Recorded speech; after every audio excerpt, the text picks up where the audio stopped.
Welcome to Georgetown, Texas, Birkelbach Field, home of the Southwestern University Pirates, who host the Howard Payne Yellow Jackets this afternoon in American Southwest Conference football action. Stay tuned here on SHN Sports. I'll be joined today on production by Rich Hensley. On the camera will be Mickey Holden, and joining me in color will be Justin Simmons. Right now we're here for the coin toss. Captains for the Southwestern University Pirates are number 22, Brandon Jennings, number 18, Coleman Kerr, number 1, Cam Collins, and, of course, number 77, Nick Hackett. For Howard Payne, the captains are number 1, Jarrett Brown. Can't see one of the jersey numbers because it's tucked up under the shoulder pads. The other is number 48, Casey Duffner. And as I mentioned, joining me today will be Justin Simmons on the mic, providing a little color. He's got a busy day today. He's been out at a Southwestern University volleyball matchup, and he'll have this game and then another volleyball.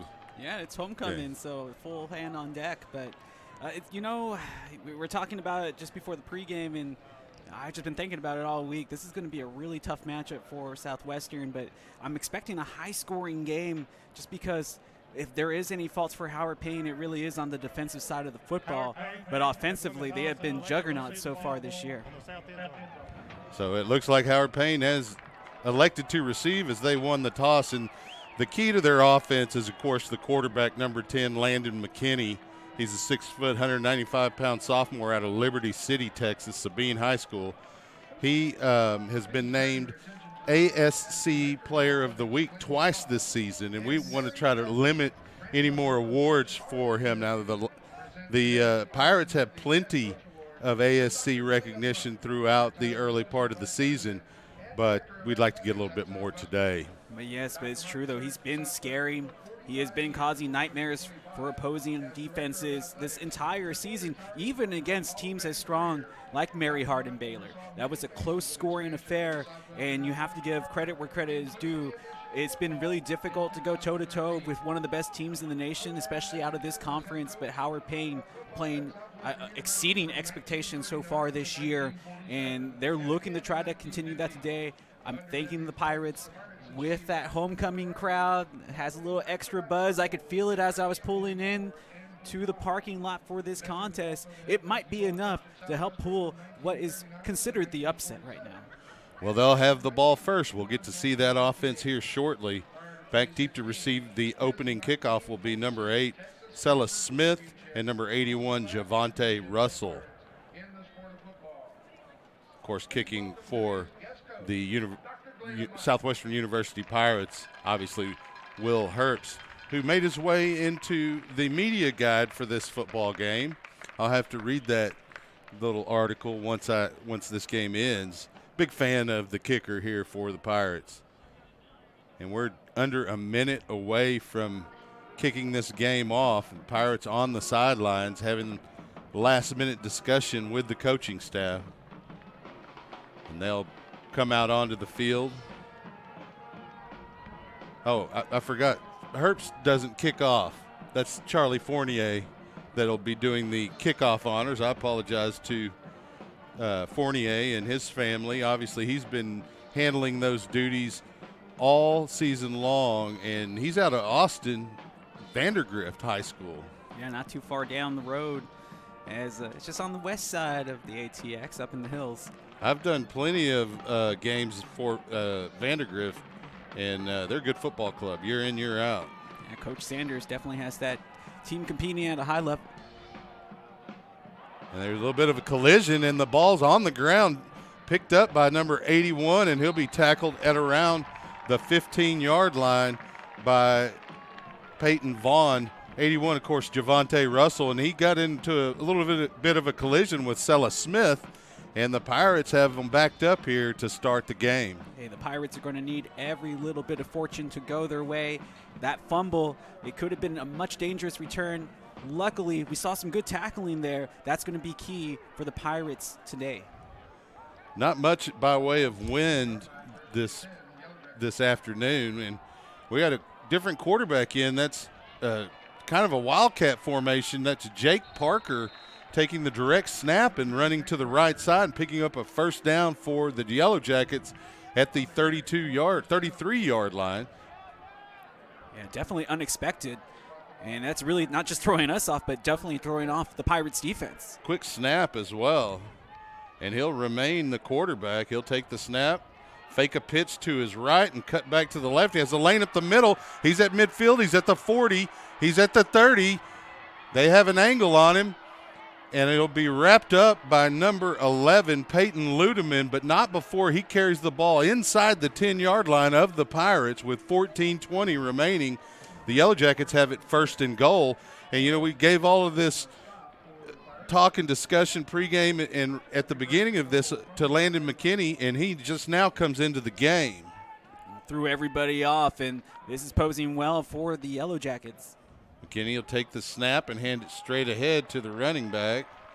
Nothing there as the Pirate defensive line is there to meet him.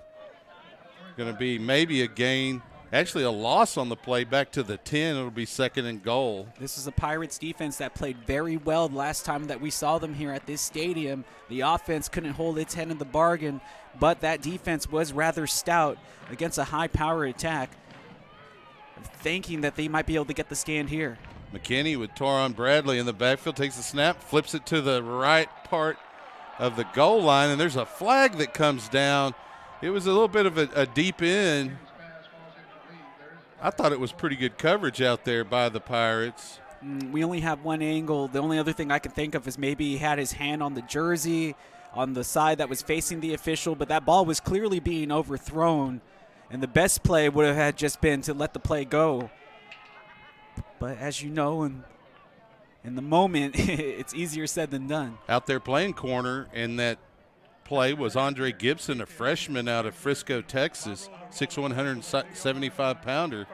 They're going to have a first and goal after the half the distance to the goal line. Penalty is assessed to the 2-yard line. And that's a tough break for the Pirates after a good defensive stand to make them lose yards. Expect the run play on the weak side. Bradley, the running back, and he'll be followed by McKinney to the right. He'll carry it in for the score. And the Yellow Jackets are on the board early with 13:28 remaining here in the first quarter. Yeah, that was the perfect play call. I told you about it right before it even happened. They went ahead and took on the end around. Nothing but an option, and the defensive end unfortunately blocked and nobody else there on the coverage. But it was a tough break at the very beginning after what was a good initial 2 downs by the defense. Point after attempt is up from Phipps, and it's through for a 7-0 score. We'll stay here with the ball game as we move forward. You know, McKinney just used Bradley as a blocker on that play. It was an option look, but he just hesitated for a moment, let Bradley get out in front of him, and basically followed him through, cut a little bit inside of him. But the basic 2-on-1 forces the defender to make a play, and then you take the open option, and it was read perfectly. But again, that Pirate defense answered the call for the first 2 defensive snaps, but that pass interference call was just so big. And the big run up the middle by Bradley. Well, that threw everybody off. And again, if there wasn't enough emotions already riding on this game, homecoming weekend, this is a team that's been on the down end right now after coming off of that win against Belhaven and looking to try to bounce back this week. And everybody fired up, and then they give you this razzle-dazzle look that nobody was expecting to start things off. I think that shows a little respect for the Pirate defense because they wanted to catch them off guard and get an early score and try to maybe keep them down a little bit. Phipps to kick off, back deep to receive will be Austin Castilleja and Eli Norris. It's going to make its way towards Castilleja. He'll field it around the 15. He'll carry it up to the 20 along the numbers and push his way forward to the 30-yard line where the Pirates will have their first possession of the afternoon. They're on the stop, number 22 for the Yellow Jackets, Jeremiah Milton. You know, you bring up a good point, Chuck.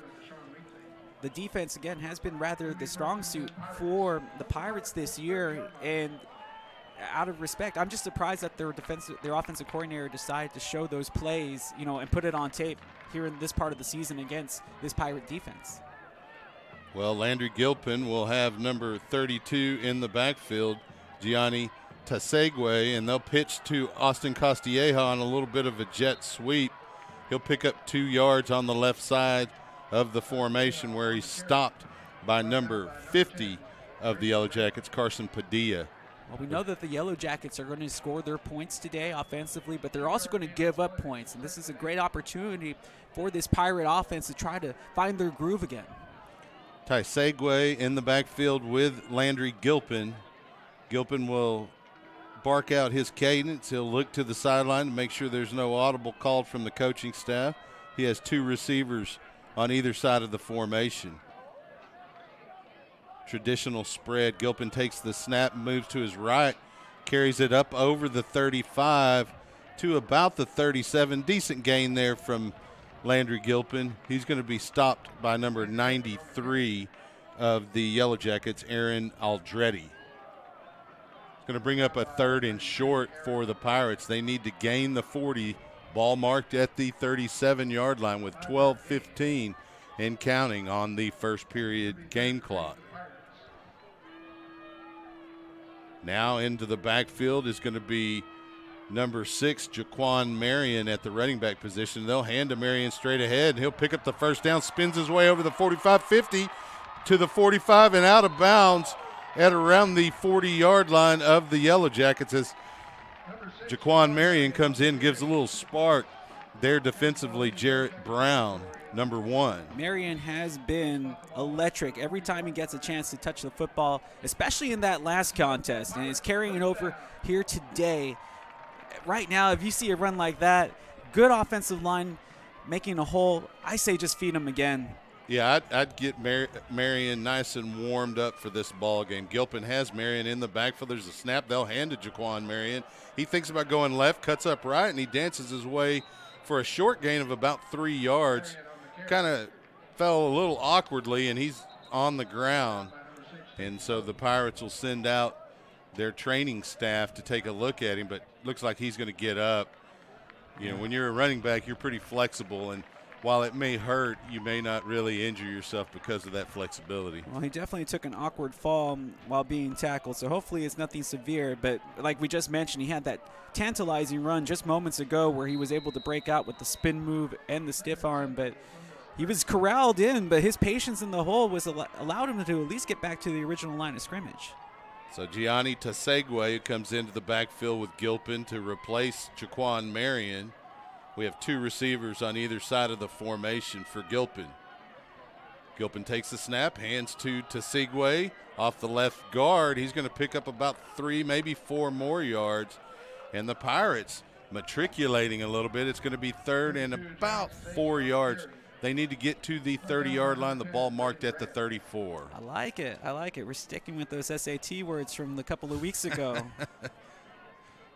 I get that from the NFL films, the old Kansas City Chief coach from back in the early Super Bowl days. I can't remember his name. Oh, Hank Stram. Hank Stram, there you go. Tasegwe to the right of Landry Gilpin, 2 receivers top, bottom of the formation. Gilpin looking over the defense, barks out his cadence. Tasegwe moves to the left, and they'll pitch to him. It's going to be an incomplete pass. The pitch was a forward pass. It looked like a traditional option pitch, but it did go forward as Tasegwe was about a yard and a half ahead of Gilpin when he delivered that ball. And that's going to bring up 4th down, and the Pirates will bring out the punting unit. Will Earpst. No, you talked about him before. They're going to try a long field goal here. This is going to be a 51-yard field goal for – they fake it. Oh, no, they just shift their formation. Swinging gate. Gilpin alone. Gilpin moves to his right. He's got enough speed to pick up the first down over the 30, and they'll corral him out of bounds right at the 26-yard line. First down, Pirates. And that's something they probably worked on this week. You like to see it, both offensive coordinators getting tricky early on. We saw the Wildcat formation by the Yellow Jackets earlier, and now we see what was going to be a long field goal with the wind at their back turned into a swinging gate formation where everybody was lined up to the far side, giving the essentially 1-on-3 for Landry Gilpin. That kid just has wheels. So he'll have to segue in the backfield. The snap gets by Gilpin. He's able to scoop it up, but it's going to be a big loss as the Yellow Jackets corral him around the 41-yard line, tear his helmet off as they drag him to the ground. Number 50 leading the way for the Yellow Jackets, that is Carson Padilla, and there's lots of whistles being blown as the offensive line for the Pirates have some words for the defenders for the Yellow Jackets after they pull the helmet off their quarterback. And that'll cause Damian Gomez to come in for this play. Second and very long, 36 yards needed for a first down. It was a huge mistake on that blown snap. Gomez will pitch it to Costilleja on the jet sweep. He'll cut up around the 40, break a tackle, dive beyond the 35. They're going to mark him at the 29-yard line, a decent gain. So it's going to bring up a third down and about 13. The Pirates need to get down to the 16-yard line, current line of scrimmage, the 29. Yeah, but that was a great play call. Hate that they had to use it right now just to get back yards that they already had, but they were able to bundle up a lot of them back. Let's see if they can get a first down on a big play here with Gilpin back in. And Gilpin into Segway in the backfield. There's the snap. Gilpin drops straight back, looks to his left. He's going to be pressured by Padilla and sacked for a loss at about the 37-yard line. That'll bring up another fourth down for the Pirates, and you don't have too many fakes that can get you about 20, 21 yards. Well, not in my playbook, but then again, I don't get paid to draw up the plays. Right. I just get paid to talk about them. And they will bring in the punting unit. It'll be Will Erbst doing the honors. But he's also a running threat as well, as we've seen throughout the season. So who knows what we're going to see right now from the Pirates. Back deep to receive this punt's going to be Jake Parker for the Yellow Jackets. There's the snap. Herbst runs to his left, tries to get the coffin corner, and the ball will bounce inside the 5 towards the 10, where it'll be downed at the 9-yard line by the Southwestern University Pirates, number 31 there, to down the ball, Jamarcus Ross. Yeah, that was an excellent punt. He had a good backspin on it. And that was also a difficult punt to get because the wind was at his back. But it measured it up perfectly, the punting unit down to make sure that the ball didn't get past the 10. And this is a long field for the Yellow Jackets to work with. But this time, no razzle-dazzle. Well, and that's why you know Earp's got the players to watch preseason for that kind of play.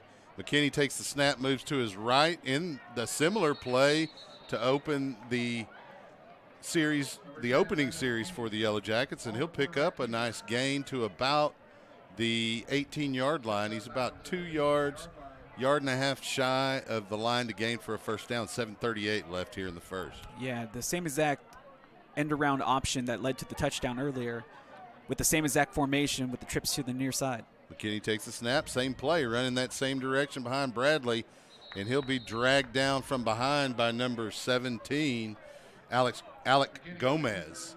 The Pirates right now in a man-to-man formation, but they might be running their zone coverage obviously down the field to account for those trips. Yeah, they may be masking it with a man-to-man look. It is a first down for the Yellow Jackets at the 20-yard line. Bradley in the backfield with McKinney. There is an H-back up near the line of scrimmage. They'll fake to Bradley, looking to throw, and there's a sack by the Pirates and a flag. It may be a face mask. Number 8 on the sack, that's Jay Hanna. Let's see what the call is. Personal foul, face mask, defense number 2. Wow. 15 yards from the Surprised that that flag wasn't thrown sooner, and they all came at the very end of the play if that was the case, especially since the tackle came from the ankles. Well, he kind of slid down his body. It looked like McKinney was trying to pull away, and he may have gotten a finger on the face mask, but it certainly wasn't the way he tackled the quarterback, and a lot of times that flag does not get called. We have trips here on the near side for McKinney. And McKinney moves to his right, drops back, flips it out of bounds as he knew too much pressure from the Pirates. He just had to get rid of the ball to avoid the sack. Second down. 6:44 remaining here in the first period. Torrin Bradley will remain the running back for the quarterback, Landon McKinney, and the Yellow Jackets. There's an H-back on the right side of the formation. There's a snap, little counter play to Bradley. He squeezes his way beyond the line of scrimmage, but only for about a yard, as Blaine Corkin is there to make sure that that's a minimal gain of 2 yards. It's going to bring up 3rd and 8, and the Pirate defense has an opportunity to try to get off the field here against this explosive Howard Payne offense. Yeah, this is going to be a big moment for this defense. See where they rank in this game. There's the snap, fake to Bradley. McKinney back to throw. Pass is dropped by number 3, Jake Parker. They're providing coverage. Number 4, Eli Norris and Easton Feller. Well, Parker was an All-American last year. If anybody was going to make a mistake, especially on one-on-one coverage with the man beat, I wasn't thinking it was going to be Jake Parker. But hey, like we said before, Pirates, they're going to need to get some of those fortunes, some of those bounces to go their way. What can they utilize off of it? They need to get some return off of these good fortunes that are coming their way. Jackson Colson to punt for the Yellow Jackets. Back deep is Austin Castilleja, and they try to avoid Castilleja and kick it to the opposite side of the field. It'll roll out of bounds at the 35-yard line, where the Pirates will have their second possession, trailing 7-0 to Howard Payne. 6:05 remaining here in the first. I like where this football is sitting for this offense. Again, it's just about limiting mistakes. The penalty was huge. Well, not the penalty, excuse me. The lost snap, resulting in about 15 yards lost last time when they were in enemy territory. Can't have mistakes like that. Yeah, that's a drive killer. Jaquan Marion to the left of Landry Gilpin. 3 receivers here on the near side of the formation. Gilpin looks over the defense, barks out his cadence, takes the snap. Hands to Marion straight ahead. Not much there as he bowls his way for about a yard. Had to spin to get to the line of scrimmage. There initially number 9, James Jakubowski. Jakubowski is one of those defenders that is also rather strong on a defense that does have some holes on it, though. That's a great football name, Jakubowski.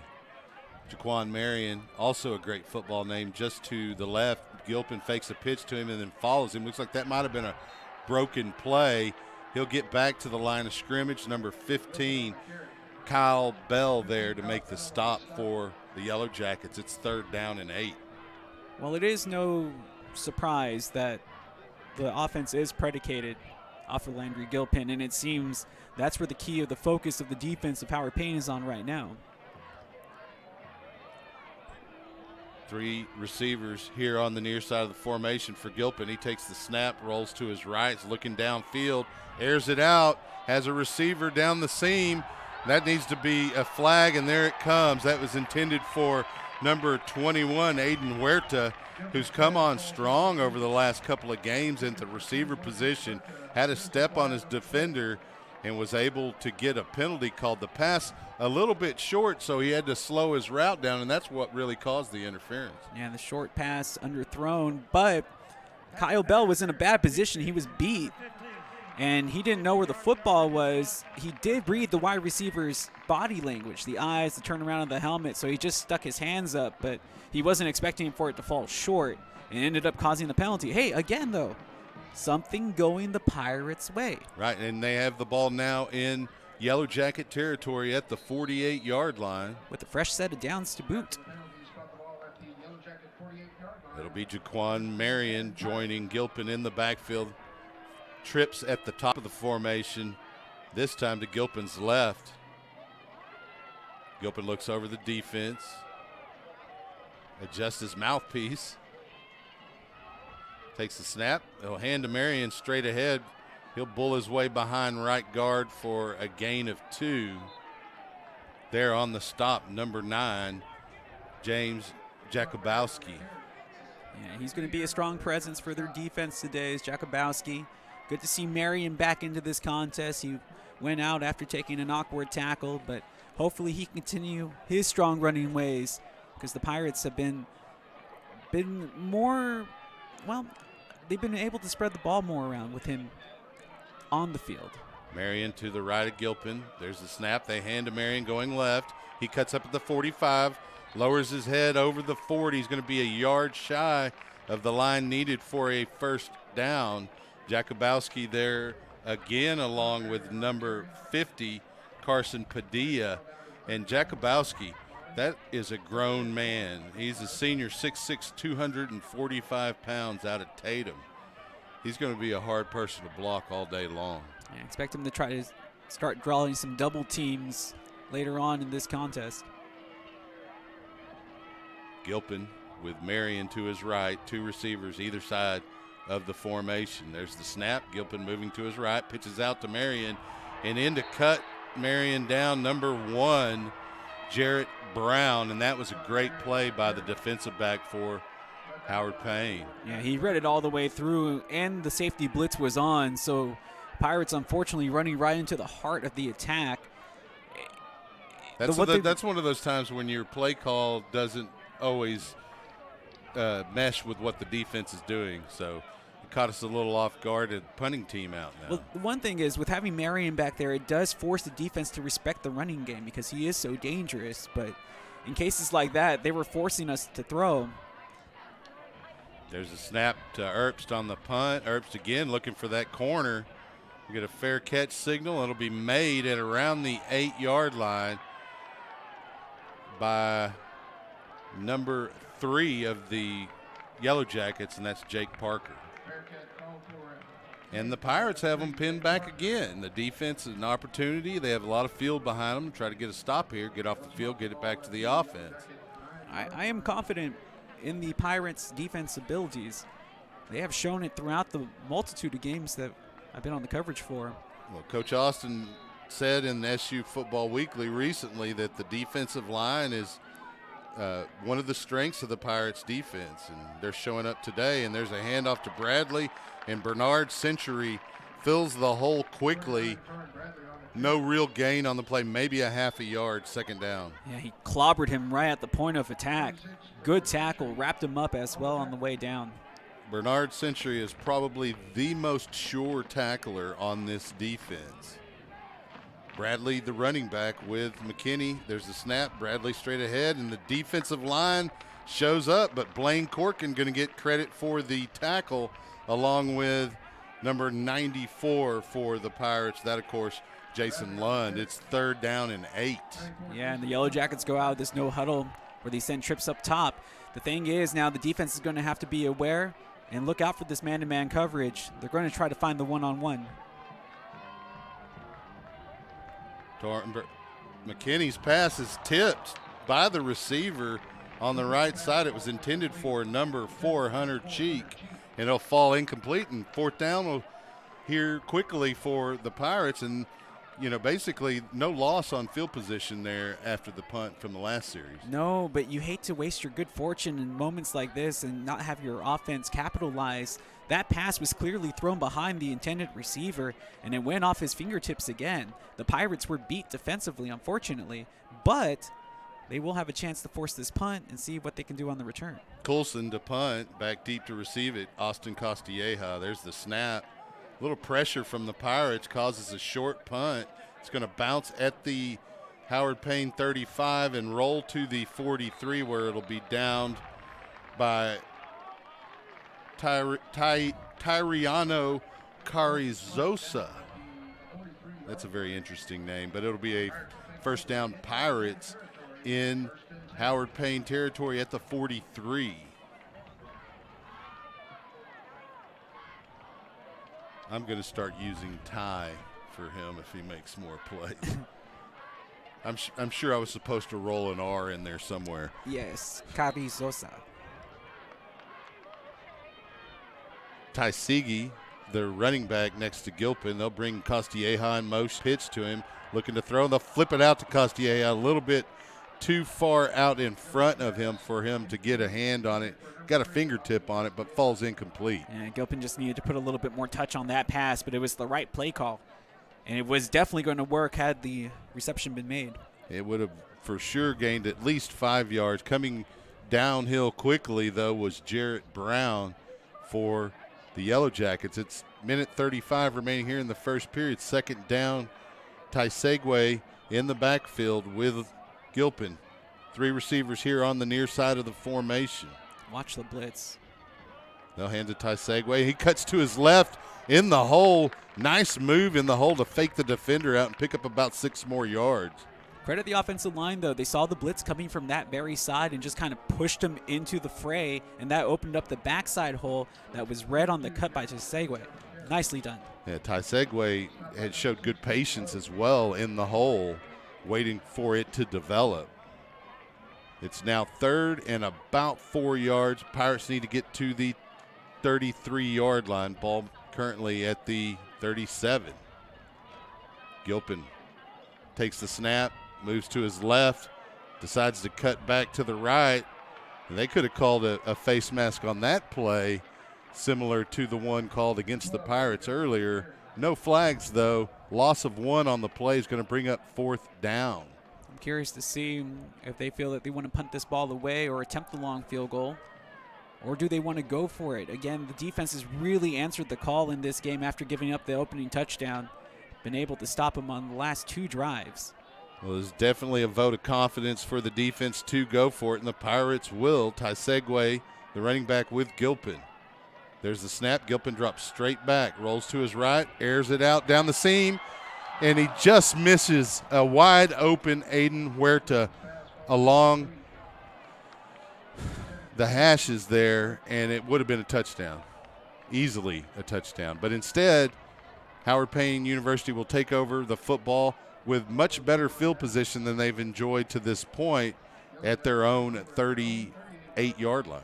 That's definitely a tough pill to swallow. The play call was excellent. He had one-on-one coverage on the outside. He had the man beat here in the middle. Plenty of time.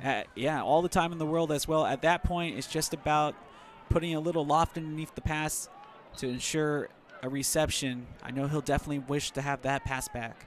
Stephen Willis now the running back for the Yellow Jackets. He gets the handoff, and Bernard Century in there to drop him at the line of scrimmage for no gain. And again, Mr. Sure tackler, Bernard Century. That'll be the end of the quarter. And we'll take a quick break here on SHN Sports and come back for the second quarter momentarily. Stay with us.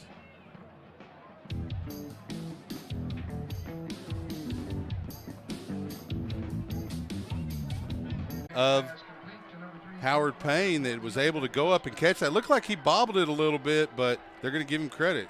There was no doubt about it. The same exact play call. This time, though, going to Lanier, who was in that slot where Parker was just moments ago. And the double team did come over. The secondary recognized the play, but they recognized it late. And the big play starting to rear its head in favor of the Yellow Jackets in this game.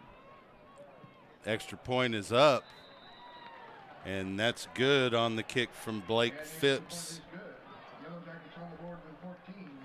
10-17 remaining here in the half, and it is a 14-0 lead by Howard Payne over the Southwestern University Pirates. And as well. But that's where they really do miss him, do the Pirates.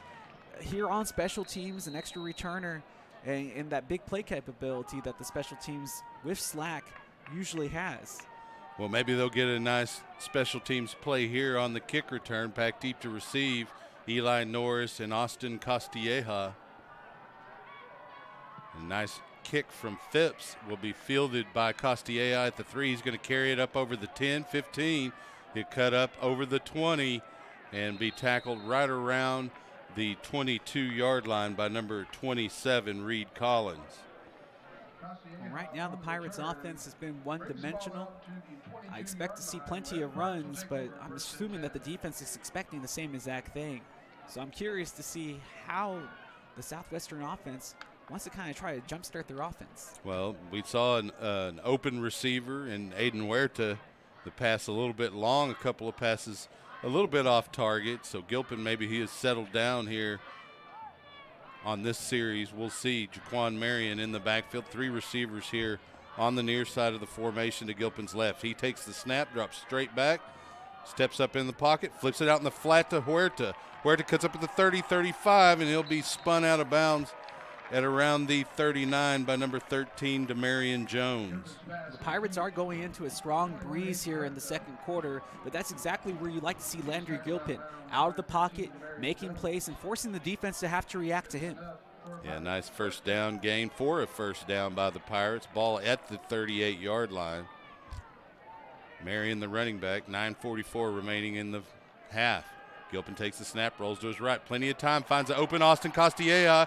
He stiff arms at the 50, he's at the 45-40, and he's going to be forced out of bounds at the 30-yard line, make it the 29 by number 24 of Howard Payne, Keith Guillory. Love to see this. It helps build confidence, not just for Gilpin, but the entire offense. The entire team. And with this Pirate team needing to answer back down 14-0, this is a huge drive here now in Yellow Jacket territory. Well, Gilpin with Marion in the backfield. He takes the snap, drops straight back, airs it down the left side. No one there. That's better than taking the hit and better than taking the sack, but it also looks like there was some miscommunication on the route. Definitely that route cut short by Aiden Cannell. Make that Dugan Sexton, rather, out of Frisco. They're, not seeing the same thing on that play as Gilpin expected him to continue down the sideline, and Dugan cut that route short. The last two possessions, this defense from the Yellow Jackets has tried to force the Pirates to throw, and they just have been unsuccessful in doing so. But Gilpin takes the snap, has to spin to his left, sets up, throws deep, has a receiver. That's number 39 again, the intended receiver. Again, Dugan Sexton. They're defensively number 24, Guillory, and they both went up and battled for that ball. Good pass, I thought, by Gilpin. Yeah, he kind of had the javelin it as he was kind of stopped on his run. And it's so hard to throw on the run like that, but he was able to launch it. You saw the arm strength. But people were probably wondering why there wasn't a flag thrown there, and it's because both the defender and the wide receiver had plenty of hands going back at it. A good no call. Gilpin with Marion takes the snap, rolls to his right on 3rd and 10, steps up into the pocket, tucks it down, thinks about running, decides he will run, gets over the 25, is going to be stopped at the 23-yard line. He's shy of the first down by 4 yards. And so it's decision time here on 4th down for the Southwestern Pirates. I think it's going to be little decision, my friend. They're going to go for it. And this is where Gilpin is at his best, where he gets to improvise, where he forces the defense to try to make a play off of what he is doing. I'm expecting to see a rollout here and let him try to make some of that Landry magic happen. Well, Marion will be the running back beside him. 3 receivers to Gilpin's right. Gilpin takes the snap, rolls that way, flips it out too far in front of Huerta, and the ball will go over on downs to Howard Payne. There's just you see the receivers open, and he's just missing them. I mean, his accuracy is just a little bit off. It's just the touch. It's the touch passing right now that is his weakness at the moment. And it's just taking a little bit off of those passes and recognizing that they don't have to be zinged in there, especially with the wide receiver having a little bit of space on hand. But hopefully that's something that he can improve upon as this game continues, because right now we talk about American football and how it's a game of inches. And usually they're referring to what happens on the field. But in this case, I'm referring to a game of inches and how this game could be different had the passes been maybe an inch to an inch and a half, a little bit shorter to their intended receivers. We could be talking about a 14-14 ball game right now. That handoff to Sims, tackle made by Corkin and Bernard Century. But this Pirate defense, they have been strong, only allowing the 2 big plays that have led to this the 2 scores that we've seen for the Yellow Jackets, and that Pirate offense was starting to click. McKinney fakes to Sims, looks to throw on the right side, and he goes way too deep as there was a little bit of a collision between the intended receiver, number 80, Tyler Van, and the defender, number 13 for Southwestern University, and that's Andre Gibson. It looked like there was a curl route ran instead of another miscommunication. Yeah, instead of the intended streak. Similar to the miscommunication Gilpin had with Sexton in the last series. Sims to the left of McKinney, and they'll send a man in motion. There's the snap. They'll fake to Sims. McKinney spins it out to the right. It's tipped up in the air by the receiver, number 82, Josh Aldana, and it'll fall incomplete, and the punting unit will come out for Howard Payne. Man, another terrific defensive stand for this Southwestern Pirate University defense. Really been the strong suit of this team this entire season.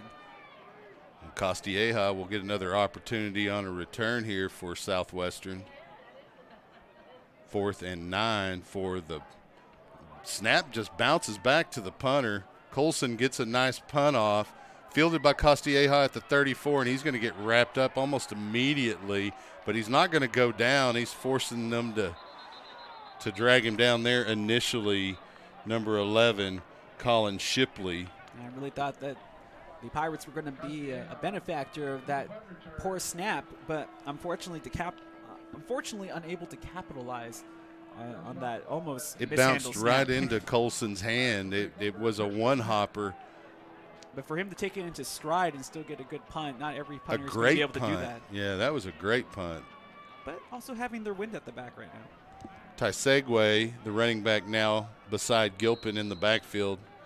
2 receivers either side of the formation on first down.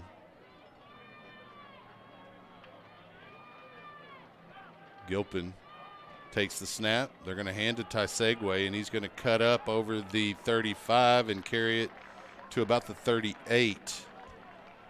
The one positive I can say, despite the Pirates not coming away with points on the last offensive drive, is that they established their passing game, though. So now the defense of the Yellow Jackets has to respect the fact that Gilpin can make a deep throw and can connect with his receivers, and this should open up some running lanes going forward.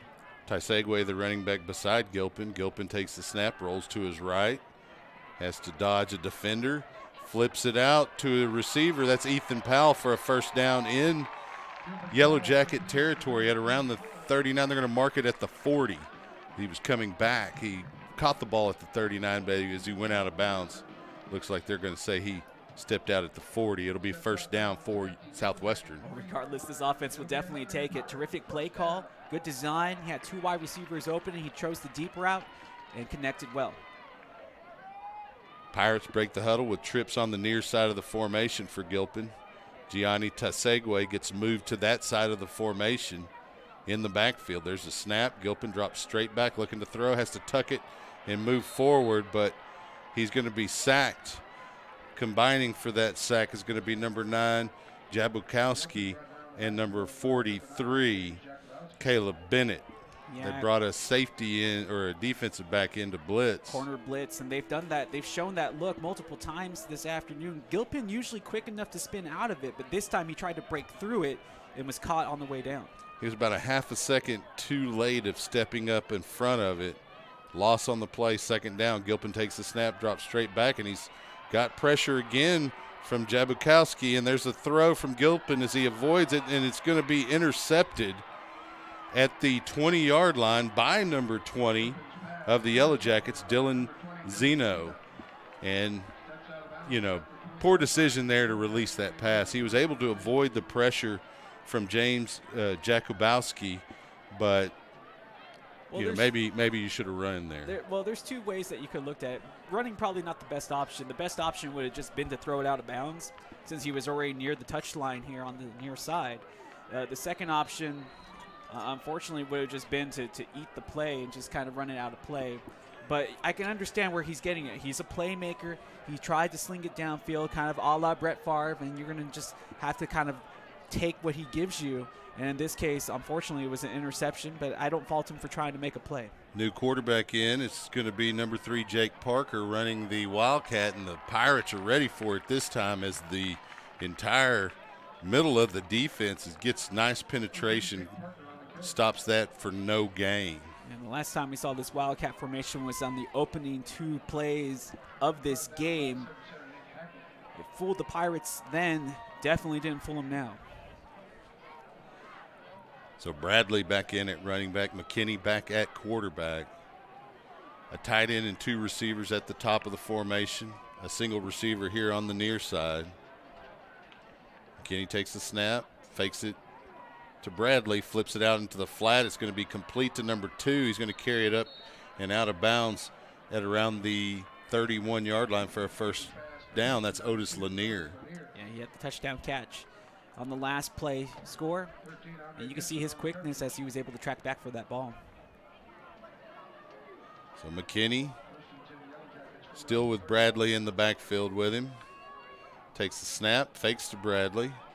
Nowhere to go. He's been pressured. He's going to be wrapped up by Alec Gomez for a sack at around the 20-yard line.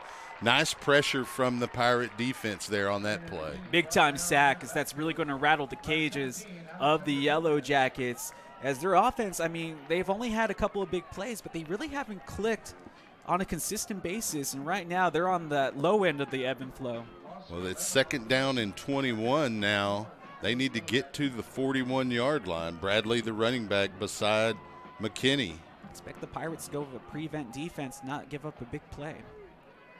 Got 2 receivers top of the formation along with the tight end, a single receiver here on the near side. But the Pirates are in man-to-man. That's a little concerning. There's a snap. They're going to fake to Bradley and a whistle blown before the snap. Likely a motion penalty. I don't see any flags. Delay a game. I didn't have my eye on the play clock. Neither did McKinney. No, neither did the coaching staff of the Yellow Jackets either. But or they were willing to not give up that timeout. But that's how much that sack caused a ruckus for the offense. Like I mentioned, the flow, it just hasn't been there for them, for the Yellow Jackets, and it definitely hindered them on the last play call. So 2nd and 26 for the Yellow Jackets. There's the snap. McKinney fakes to Bradley, drops straight back, looking to air it down the left sideline, and it's just a little low and dropped by Jake Parker. And you've mentioned it a couple of times. He's had a rough go at it today. Yeah, I mean, give credit, though, to Gomez as he was able to get a piece of that football, and that's why he just wasn't able to get back in time. It ended up being underthrown because of that tip. But Gomez making some big plays right now defensively. He's been having some big games throughout this season. But you can see already offensively, you have to watch out for the double up top because that's where they like to use Parker and Lanier, and they like to kind of cross them to try to confuse the defenders. McKinney takes the snap, steps up into the pocket. He's being pressured, flushed out. He flips it up to an open receiver around the 29, and he's going to be tackled by Gomez. This is a big spot. That's Quentin Gray. It's not, though, because they need to get to the 41. It's just, they were so far back that looked like it might be a first down marker, but it's actually not. It's going to be 4th and about 11 yards. And so we'll likely see the punting unit, but we have a timeout. I didn't see who called it. We definitely will take the advantage of the timeout. This defense has played extremely well in this first half of play. This is a high-scoring attack from Howard Payne. I assure you folks, I don't think they've been held to just 14 points in a first half so far this year. Yeah, excellent play by the defense, and they've come on. There's a snap. Gilpin drops straight back, tucks it and runs straight ahead. He'll carry it over the 30 to the 31, gain of 1.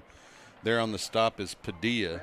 Yeah, that one looked like a design draw and just was unable to make that extra man miss. So 2nd and 9 here for the Pirates. Clock moving at 2:55 in the half. Marion remains the running back. 3 receivers on the wide side of the formation.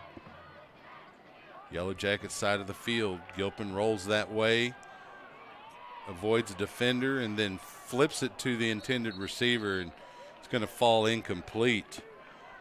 Didn't really have much there. He intended that pass for Huerta, but there defensively was Jarrett Brown. Like, this game keeps on wanting to break out into a track meet, but we keep on having a few bumps in the road. Well, the defenses are having some things to say about it, and as well as non-capitalization by the offenses on mistakes. Marion, the running back, right side of Gilpin. Gilpin takes the snap, rolls to his right, flips it to Marion. He's going to get wrapped up and tackled after a gain of about 3 to the 34. And good coverage by Kyle Bell as he was able to make the tackle. I really thought that play was going to break away from Marion because he got the pass in stride. It looked like it was going to develop pretty good, but that was a good tackle there.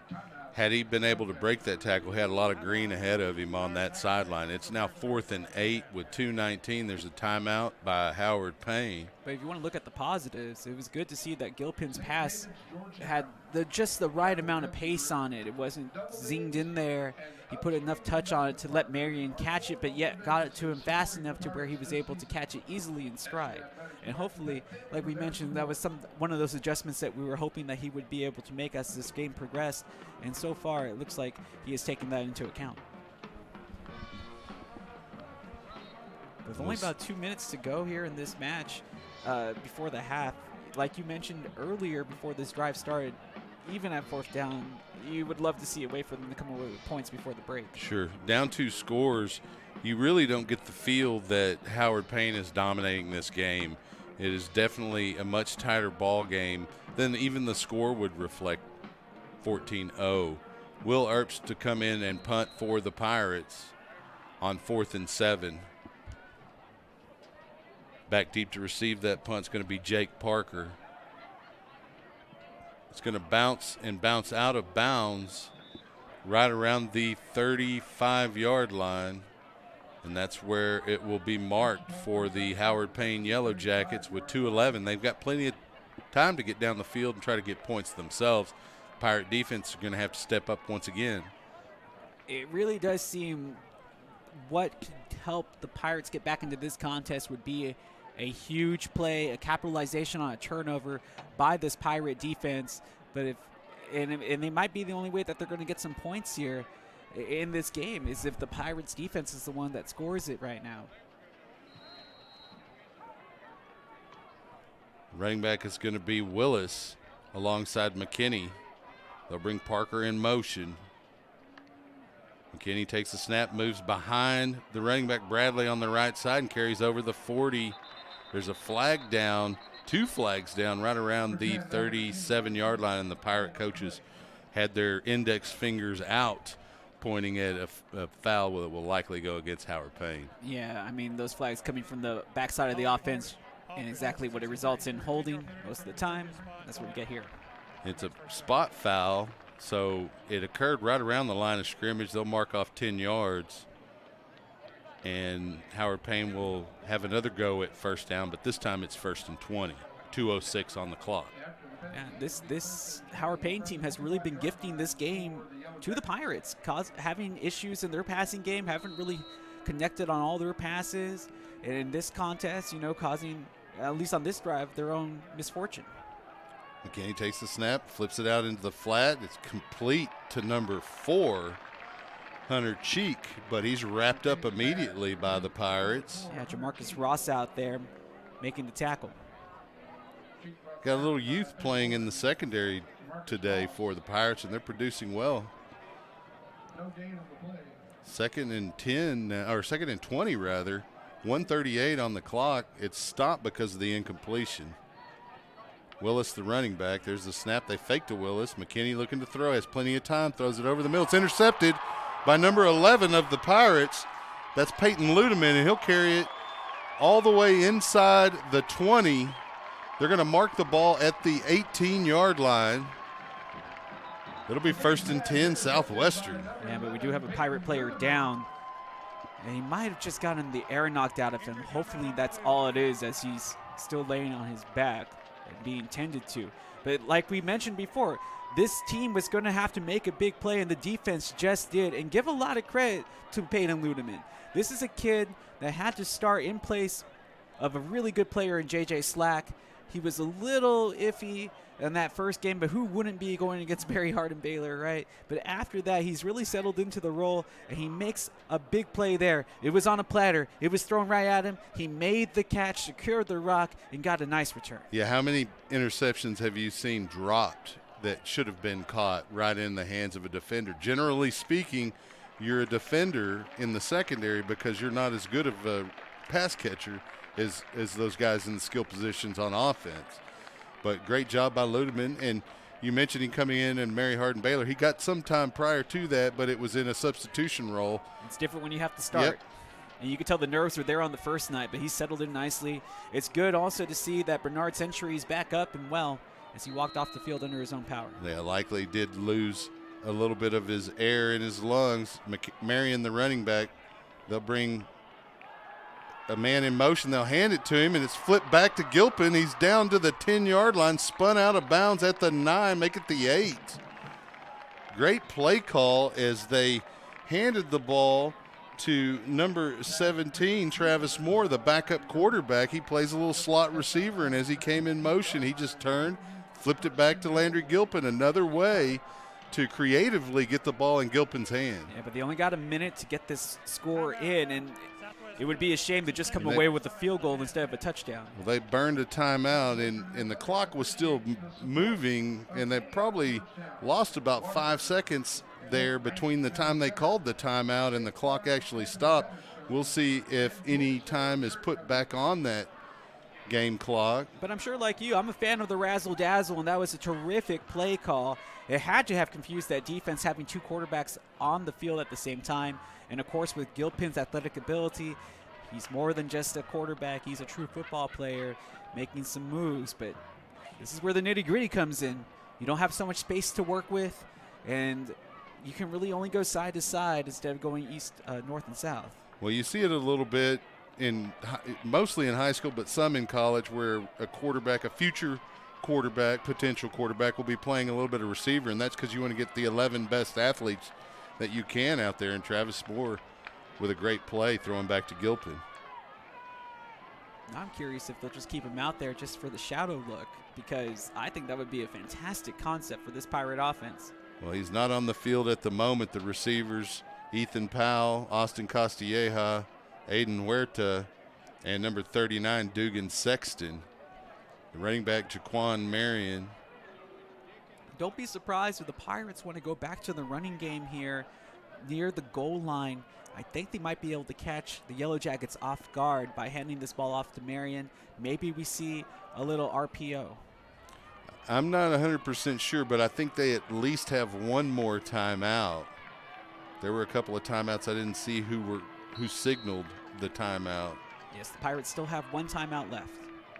Marion to the left of Gilpin. Gilpin rolls to his right after the snap, flips it out to Huerta. It bounces off Huerta's hands and into the air and then falls incomplete. You'll take that, though. Yes. Could have easily been a turnover once he popped it into the air, and luckily he was able to knock it out of bounds. And unfortunately for Gilpin, he delivers a good pass to the receiver, and it bounces up.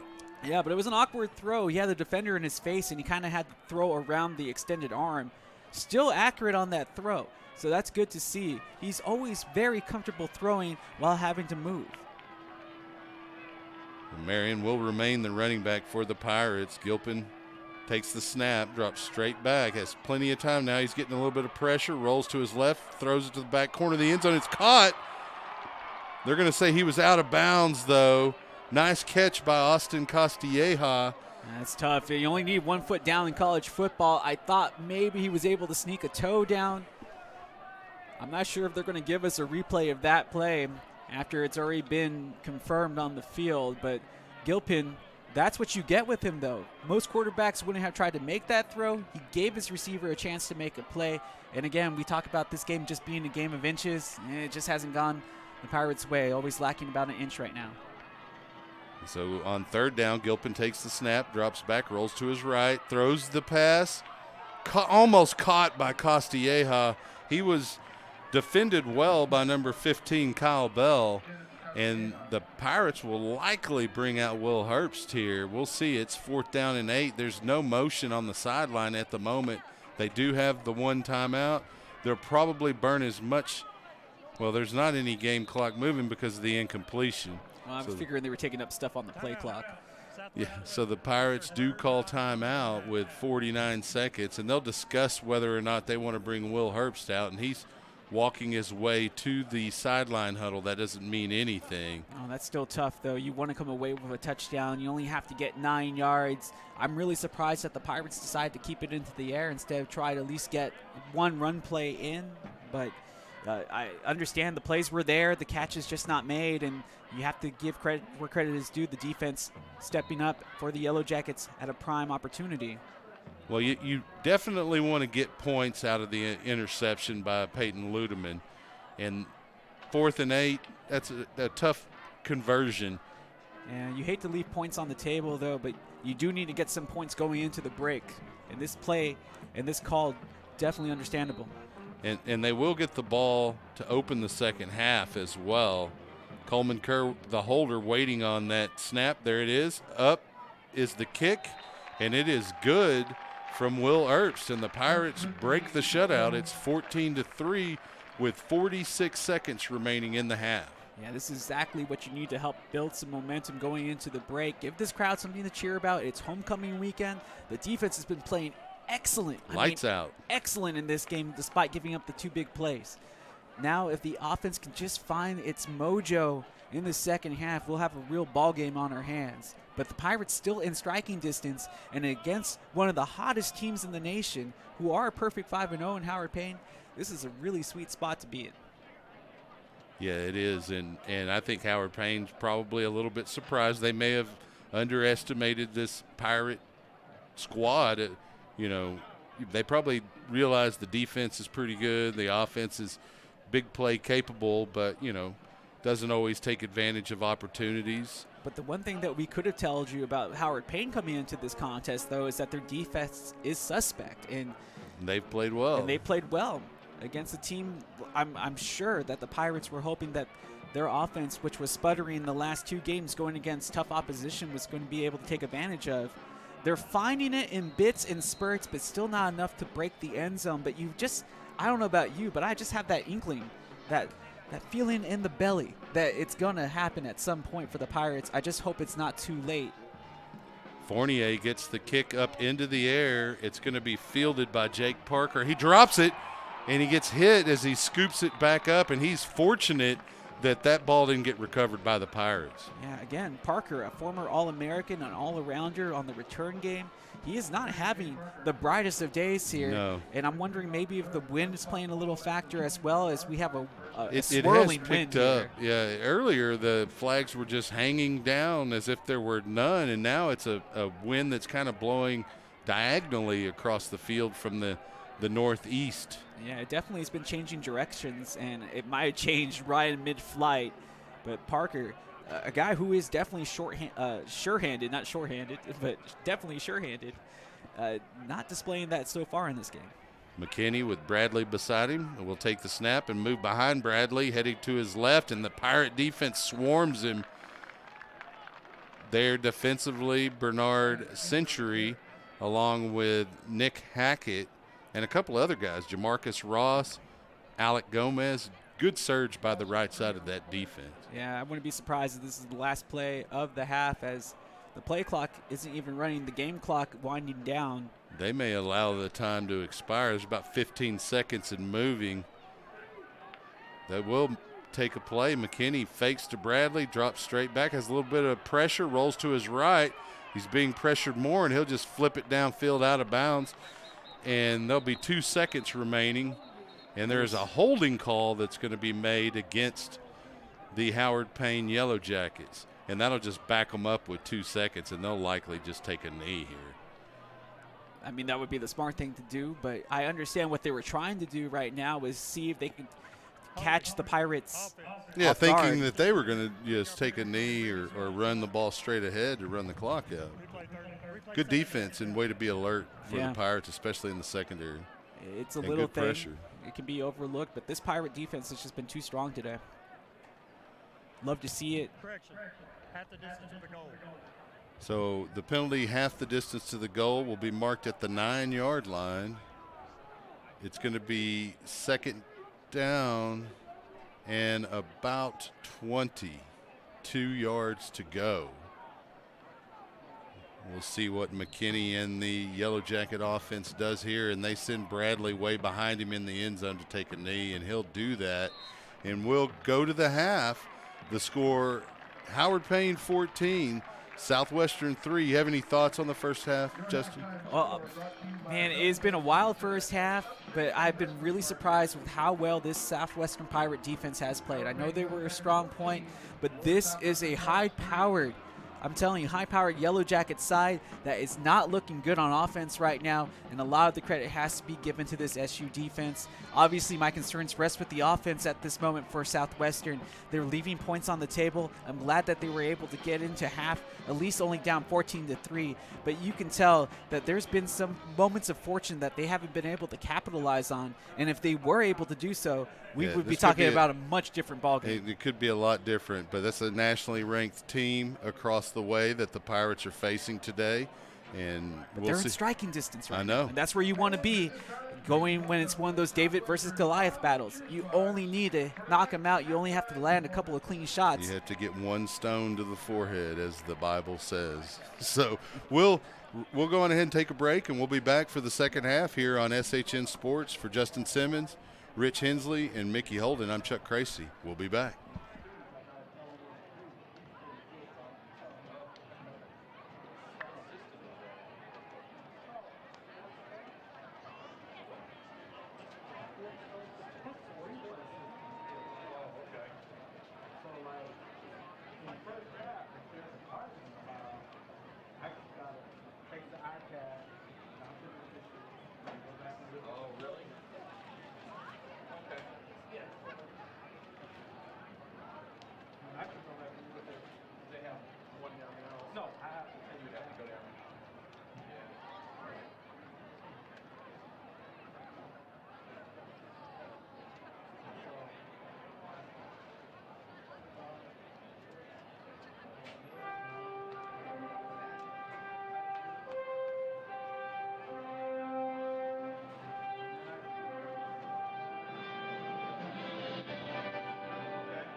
Class years of Southwestern alumni are celebrating their reunions this weekend. If you are celebrating your reunion year, please stand up. Let your fellow Pirates welcome you back to campus for this momentous occasion.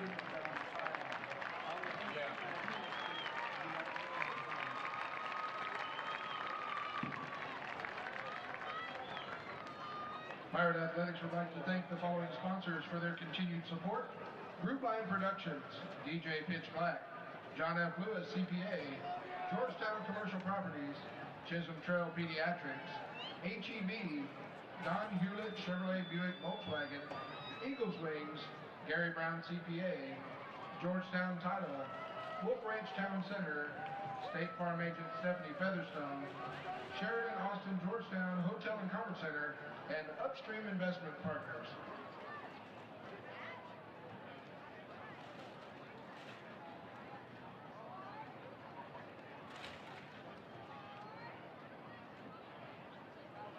Please look now to the field for a special celebration of a beloved Southwestern University faculty member. The Southwestern University Alumni Association is presenting Dr. Alicia Moore, Associate Professor of Education, with the Miss Homecoming Award, an honor given to a member of the faculty as a symbol of the affection and respect of former students. Dr. Alicia Moore, a Cargill Endowed Professor, has 28 years of higher education experience and is a culturally responsive pedagogy expert. She currently teaches undergraduate courses in early childhood, special education, and general education. She also supervises field-based and student teachers in Georgetown and surrounding areas. She develops course content, structure, and selects textbooks and supplemental reading materials, researches and writes for scholarly publication, and supervises student research as well as co-research with students. Dr. Moore is known within the Southwestern community as a leader both in and outside the classroom. She is often seen on campus in the evening hours supporting and guiding the multiple student organizations that she advises. The Southwestern University Alumni Association honors Dr. Alicia Moore today to share an appreciation of what she has contributed to the education and development of her former students.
We have money on the line, so I need y'all to pay attention.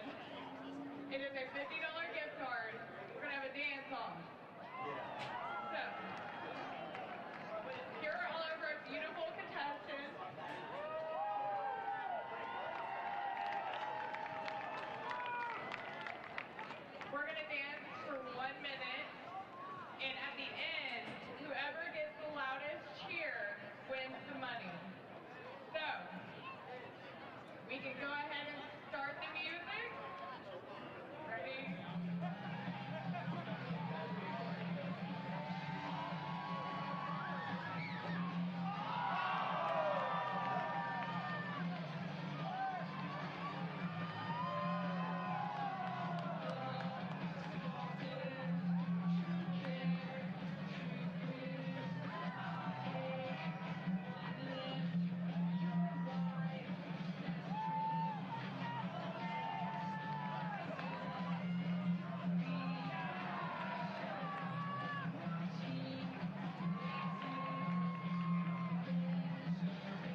The classes of 1970 and 71 are celebrating their 50th reunions this weekend.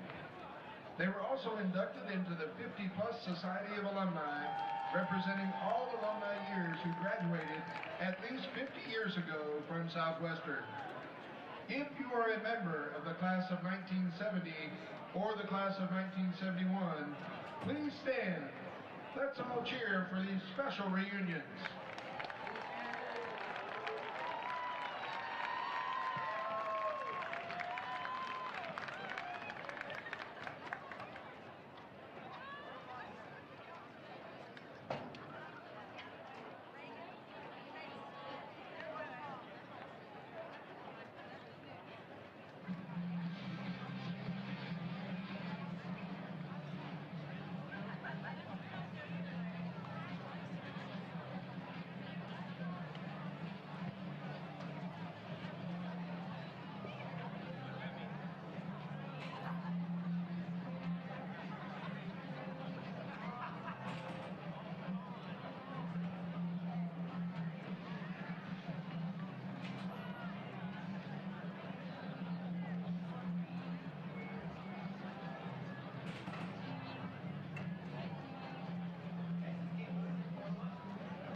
Ladies and gentlemen, as we get ready to start the second half of play, we'd like to express our appreciation to the following sponsors of Pirate Football: First Texas Bank, CJ's Catering, Double Dave's Pizza, Minuteman Press and Waterboy Graphics, Primerica Financial Solutions, Groove Line Productions, DJ Pitch Black, Schlotzky's, and Rudy's Barbecue and Country Store.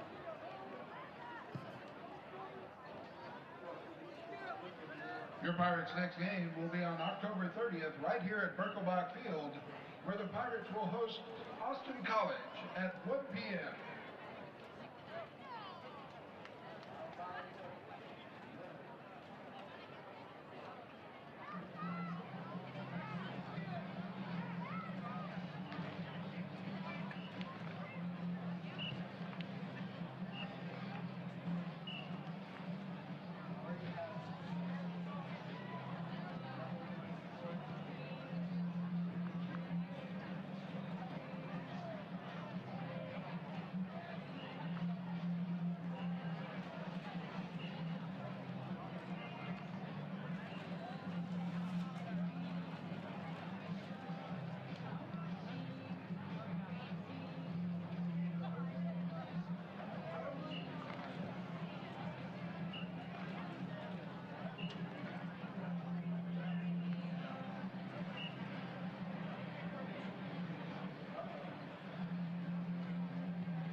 Welcome back to Birkelbach Field in Georgetown, Texas, where the Southwestern University Pirates trail the Howard Payne Yellow Jackets by a score of 14-3. We're getting ready to kick off the second half.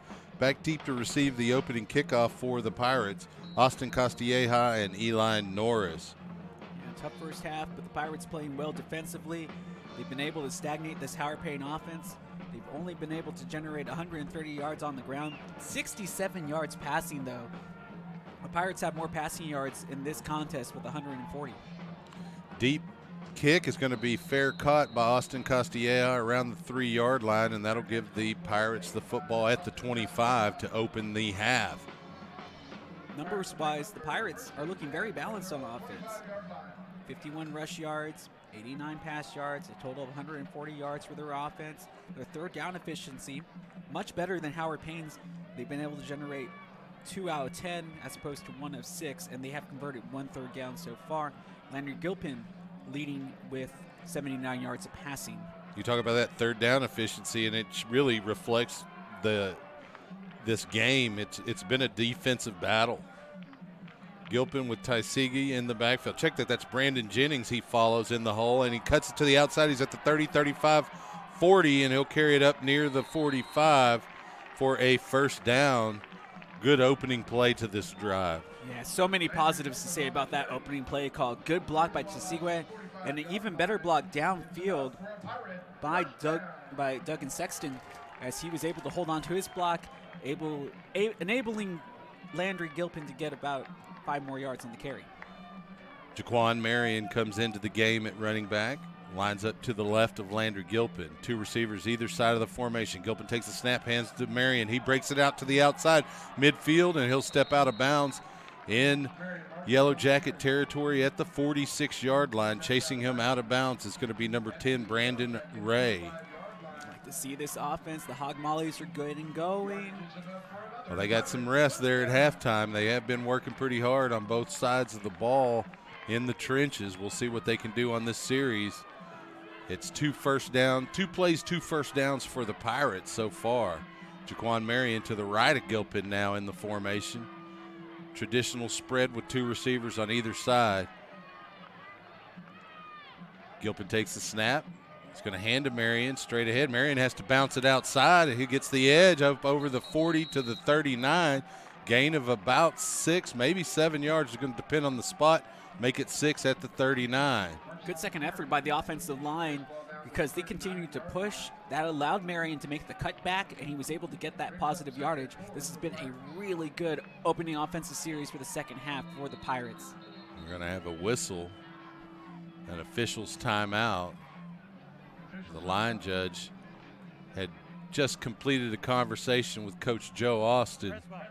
Please turn the music off.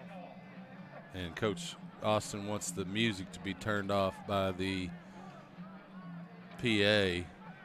And you can hear it in the background. It sounds like a marching band in a high school game. And there we go. It's going to be second down and about 4 for the Pirates. Marion to the left of Gilpin in a spread formation. There's the snap. They'll hand to Marion, and he'll spin his way close. He's going to be about 2 yards shy of the line needed for the first down. Well, the Pirates don't have a standing marching band, but they definitely do have an assembly of students that comprise the band here for homecoming. So that might be also where you might hear a little extra noise generated in this contest. Well, I think that's okay, but if it's going over the speakers, it obviously was bothering some folks. 3rd and short. Gilpin with Marion to the right. Takes the snap, moves that direction, flips it out to Marion. Marion is able to pick up the first down. He had a couple of defenders try to grab him, but he was able to lunge his way forward outside for a first down, Pirates. Able to escape the grasp of Payne Lowe. I was really surprised because Lowe had already had a hand on him. He was able to evade the cut block, but was unable to really get a good grasp of Marion as he was able to kind of dip that shoulder underneath and turn the corner to get the first down. Senior running back Brandon Jennings into the game. He'll line up beside Landry Gilpin in a spread formation. There's the snap. Gilpin drops straight back, rolls to his left. Looking downfield, has to tuck and run. He was being chased by Payne Lowe, and maybe waited a second, maybe 2 seconds too long to decide to take off there. Yeah, it was a slow developing play because the routes being ran were these looping routes where there was a lot of misdirection, and that was designed to get him out of the pocket. He was waiting for his deep wide receiver to make the turn. That turn didn't come soon enough, so he ended up having to run. Jennings will remain the running back for the Pirates. Second down and about 9. 3 receivers top of the formation for Southwestern. Gilpin taking his time with the cadence. There's the snap. He'll move to the right, flip it out to Jennings. Jennings cuts up at the 30 and spins his way down to about the 26-yard line. Decent enough gain. It's going to be third and manageable, probably about 5 yards, make it 4 yards for a first down. They're going to mark it at the 27. Yeah, they're just chipping away at this defense right now as SU trying to find their first touchdown in this contest. You'd like to see the fact that Marion is back in this game. Expect him to be one of those guys that's going to be considered to get the ball in his hands right now. Pirates in a spread with Marion in the backfield. There's the snap. They'll hand to Marion on the right side. He'll cut his way up over the 25, and he looks like he may have enough for the first down. Really going to depend on the spot. Looks like they're marking him just shy. About a half a yard needed for the first down. Ooh, not even just a half a yard. They're going to push it back a full yard. They are. It looked like the line judge had it in between the 23 and 24, but they do mark the line of scrimmage at the 24. They need to get to the 23. It's 4th and 1, and the Pirates have had some 4th downs that they went for and were unsuccessful in converting. Yeah, tough spot for the Pirates, no pun intended. Jennings, the running back now with Gilpin. Going to rely on the senior here in the backfield. And we have a movement penalty against the Pirates. Can't have those type of mistakes. And they know that's something that has plagued them this year. That was a huge mistake because that takes that from 4th and manageable to now 4th and risky. Yeah, that was the big freshman out of George Ranch High School in Richmond, Texas, Josh Taylor. 5'11", 315.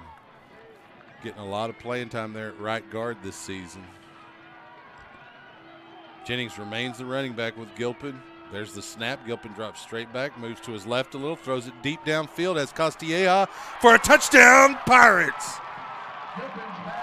Perfectly laid in throw from Landry Gilpin.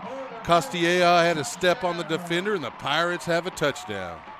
Terrific play call after what looked to have been a drive-killing mistake. Way to put that behind in a very quick pass as they got the play call that they were wanting. One-on-one with the wide receiver.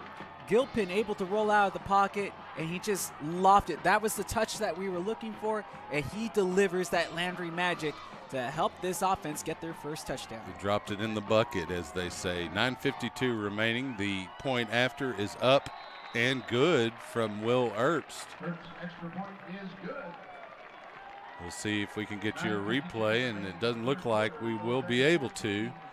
The Pirates cut the lead to 4 here in the third quarter, and that's what we talked about, what we wanted to see in the opening drive of the second half. We wanted to see the Pirates move the ball first and then second come out with points, and they did both of those things. It was just the balance. They really relied on the running game this time around, but you had to respect their passing game because they shown the ability to connect in the first half of play, and that was still on the mind of the defensive coordinator. And finally, they get the breakthrough, having to respect the running ability. They bid on the play action. They were able to utilize the one-on-one coverage again. And Gilpin, that was just been the final piece that had been missing of the puzzle, so to speak, is that touch that he needed to control.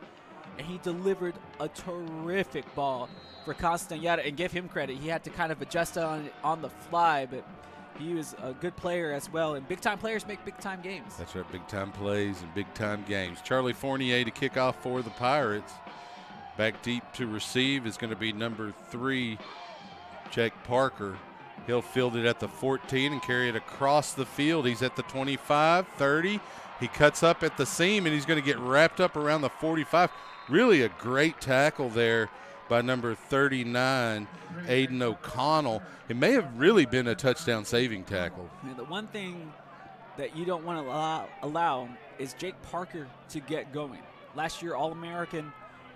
He has not had a great game so far. Yeah, he probably heard a little bit about it at halftime, I would imagine. You know, because as we said, big-time players make big-time plays, and you're not making those plays then. I thought you were talking about the broadcast. I was like, oh, word travels fast. But I'm sure that the coaches probably told him. I think Hand that's off what you're straight referring ahead. That is exactly right. They were in his ear, I would assume. Any good coach would be. That handoff to Torrin Bradley for a minimal gain of about a yard to the 48. Lund there, as well as Hackett for the Pirates. It's 2nd and 9. Clock moving at 9:19. McKinney with Bradley in the backfield, and they will hand to Bradley. And Bernard Century there to wrap him up at midfield for a gain of only 2. He almost got out of the grasp of Century, and we talked about how a sure tackler he is. But Alec Gomez and Nick Hackett there to clean it up. 3rd down and 6.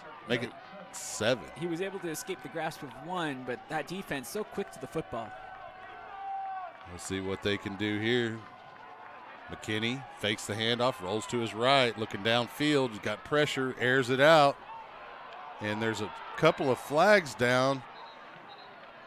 You know, that's an interesting flag there. Pass intended for Parker. You know, both of the defender and the receiver were standing near the hash when the ball was released. It's Andre Gibson, freshman corner out there for the Pirates. They're going to call it pass interference. Yeah, unfortunately, that was an easy call to make. The corner got beat after the adjustment was made, and he tried to catch up and put his hands all over the receiver.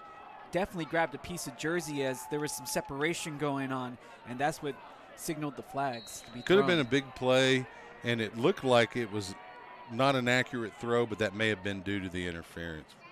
McKinney takes the snap, flips it out into the flat to number 2, and that is Lanier, and he spins his way for maybe a gain of 4. Good quick coverage there to make the tackle by the Pirate defense. Yeah, they quickly try to test the new cornerback and the junior, or Elijah Norris, who just entered this game. So Bradley, Norris, a typical starter for the Pirates at corner. They'll fake to Bradley. McKinley passes into the flat, complete to number 8. And that's Silas Smith, and he'll pick up a 1st down near the 20, make it the 16-yard line. And Howard Payne looking to answer the Pirate touchdown here in the 3rd quarter. You know, the Pirates, unfortunately, though, giving them a lot of this field to work back with after the penalty.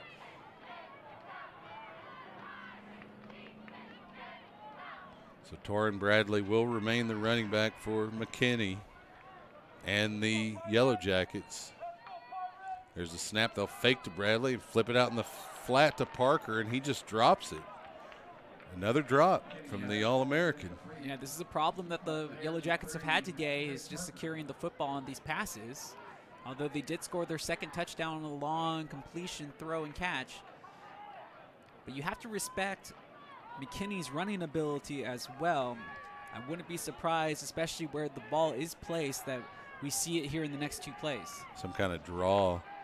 McKinney takes and hands to Bradley straight ahead, and Bernard Century's there along with a whole crew of Pirates. Nick Hackett, also there, number 7, Peyton Vaughn. It's going to be 3rd and 10 as no gain on that play, as the Pirate defense starts to stiffen up here inside the red zone. The towels are waving. It's homecoming. This crowd is getting behind this Pirate defense, especially knowing that they need a big stand here. So McKinney with Bradley to his left takes the snap, fakes to Bradley, stays in the pocket. He's flushed out, tries to spin around. There's a flag. It's likely going to be a hold. Throws deep down and out of the back of the end zone.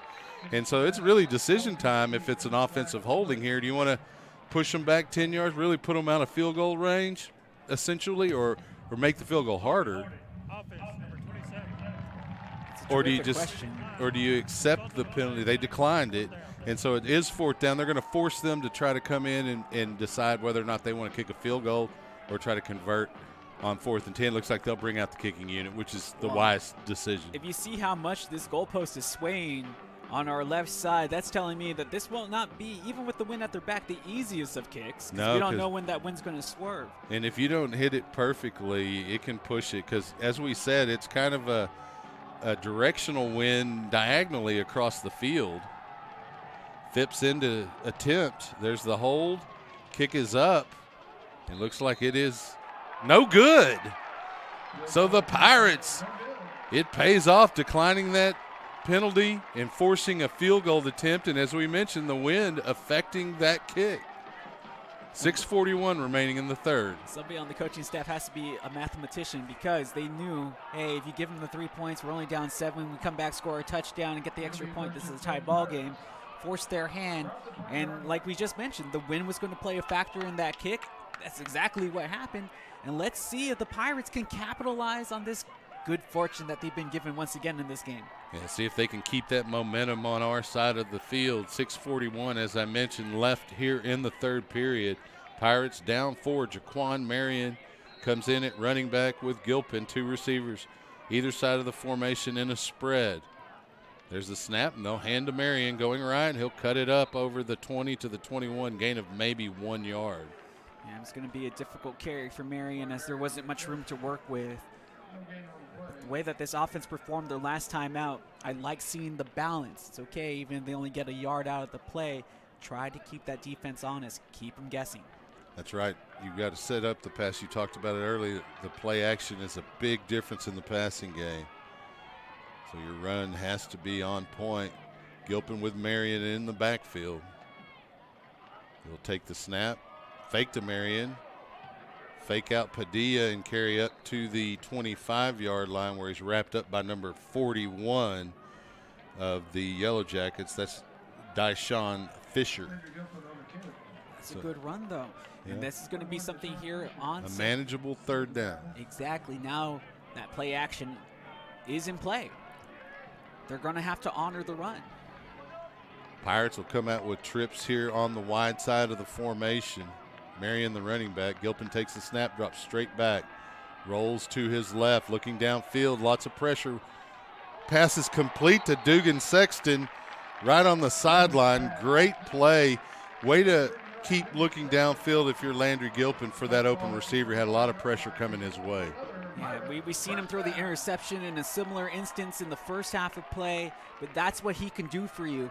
Like we mentioned, you take the good and you take with the bad, and this time we got the good end of it as he was able to make a play like Gilpin does. Don't make me sing the Facts of Life theme song. That's a good show, though. Hey, but Doug and Sexton making a big catch there. Yeah, Gilpin with Marion in the backfield, 1st and 10 Pirates. Fake to Marion. Gilpin rolls to his right, has a little bit of pressure, sets up, throws near the sideline, intended for Aiden Huerta, falls incomplete. He really just kind of threw that one away. He did, but you like to see that as opposed to having to force something on 1st down where there could be a possible turnover. But I really thought he was going to just take off because he was able to make the linebacker stick. He froze him. Exactly. It almost looked like the linebacker just stopped participating in the play, but that was because he was faked out by Gilpin. Yeah, didn't know whether he was going to take off and run or pass. 4:53 remaining here in the third. Gilpin and Marion in the backfield. There's a handoff to Marion from Gilpin, and there's a little bit of a face mask not called. They're going to say no gain on the play. It'll be 3rd and 10. Yeah, even Marion said, hey, grab my face mask there. The play call ran right to where the defense was at. So we'll give credit for the defensive coordinator for the Yellow Jackets, but this is a must-throw down for the Pirates. And Gilpin's looked strong throwing the football as of late. I like his chances. Gilpin takes the snap. Marion stays in to block. Gilpin has plenty of time, is flushed out to the right, and has to throw it away.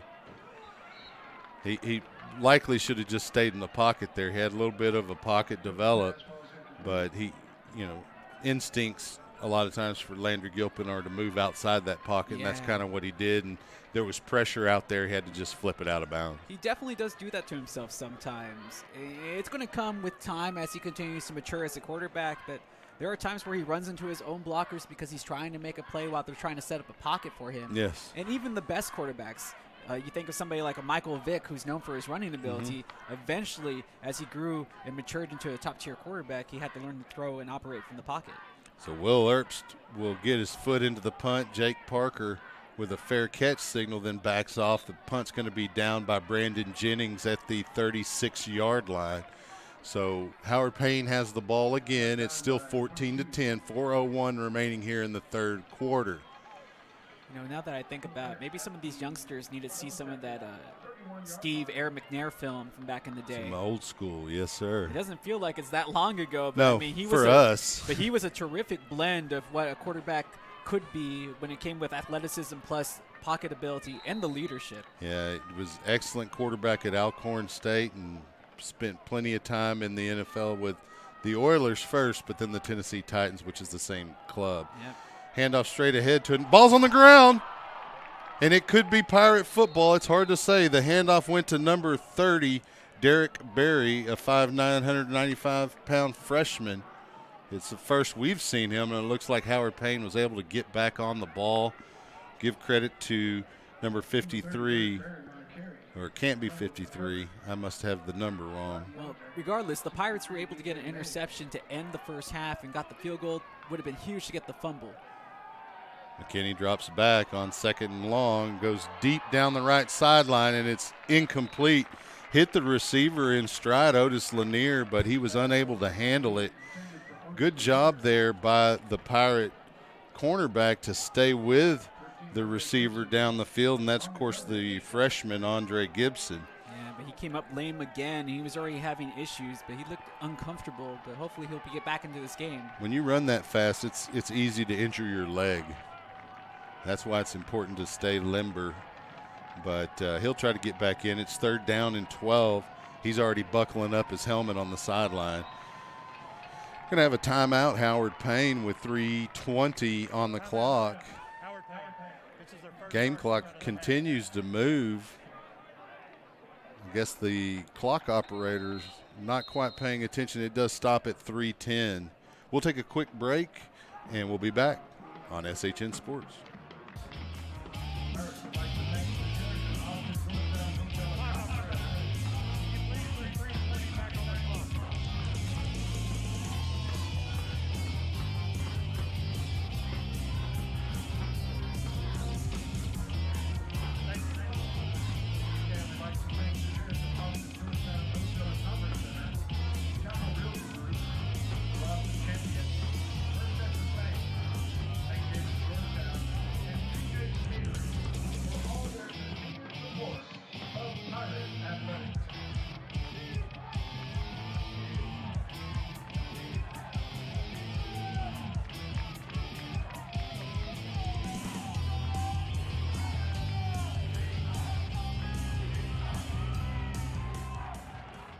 Welcome back here. It's 3rd down and 12 for Howard Payne.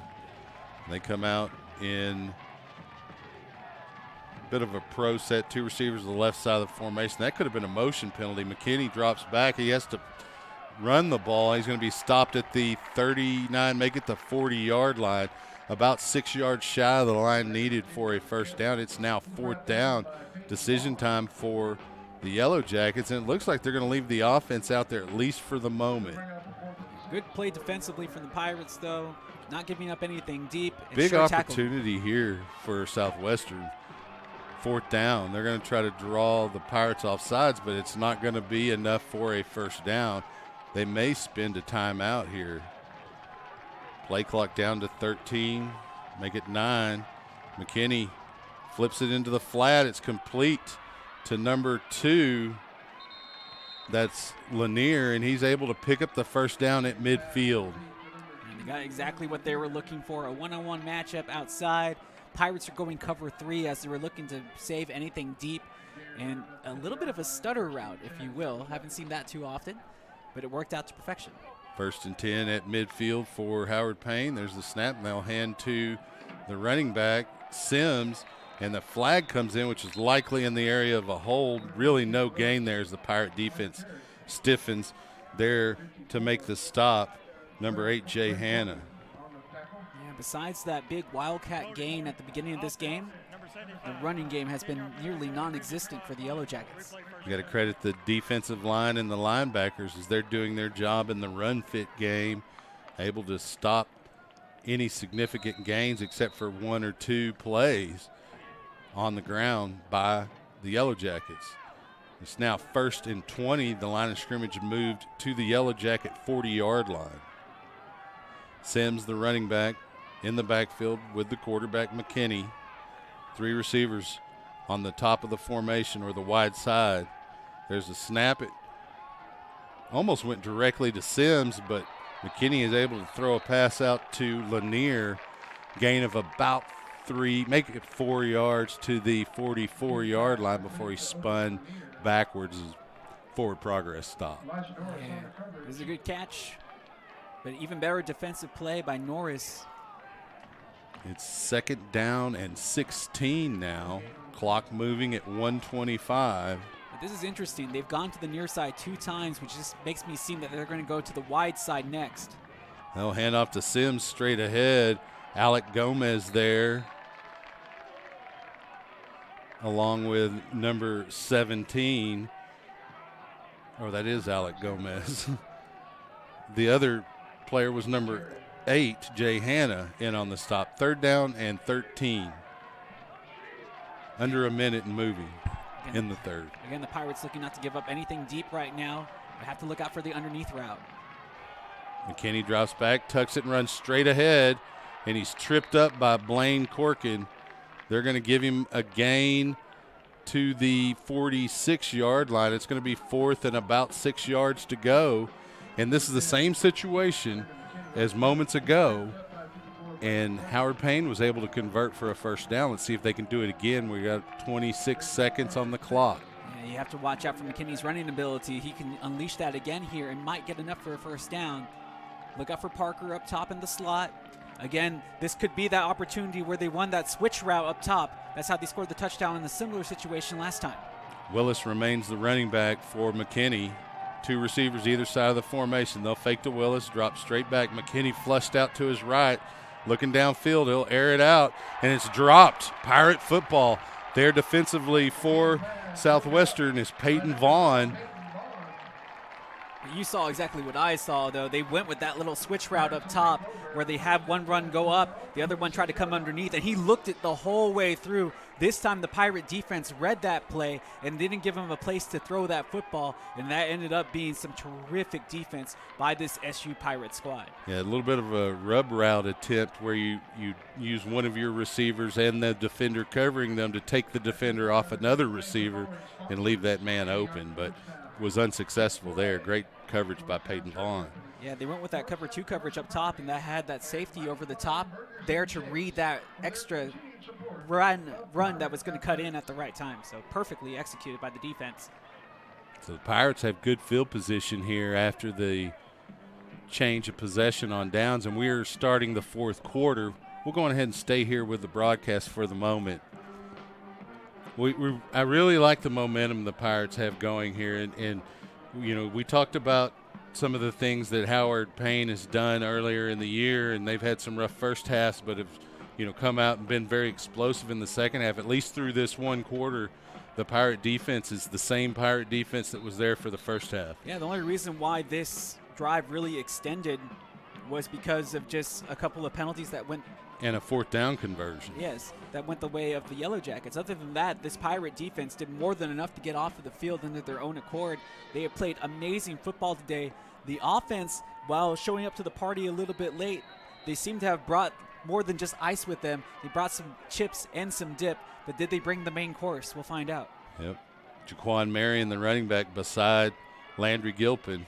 Trips on the near side here on the wide side of the formation. There's a snap. They'll hand to Marion going to the weak side. He'll bounce off 1 tackler. Gain of only 1. Credit number 41 for Howard Payne with that stop, Deshaun Fisher. And we have a whistle, an official's timeout. Injury timeout on the field. And it is Jaquan Marion. He's getting up, but he's not happy.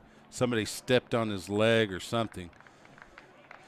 He's not putting much pressure underneath that left leg as he is in. Well, in that pile, he could have easily stepped on someone else's foot, which is generally an ankle sprain. But he definitely got held up and then pushed back, and that's something similar to what happened on his second carry of this game, where he was wrapped up around the ankles and then pushed back.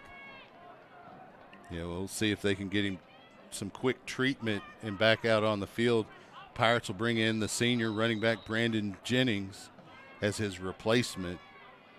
They'll break the huddle with trips here on the wide side of the formation, a single receiver on the top of the formation. Gilpin takes the snap, looks to throw, and runs straight ahead midfield, cuts out at the 45, 40, 35. Be forced out of bounds around the 29-yard line by number 30.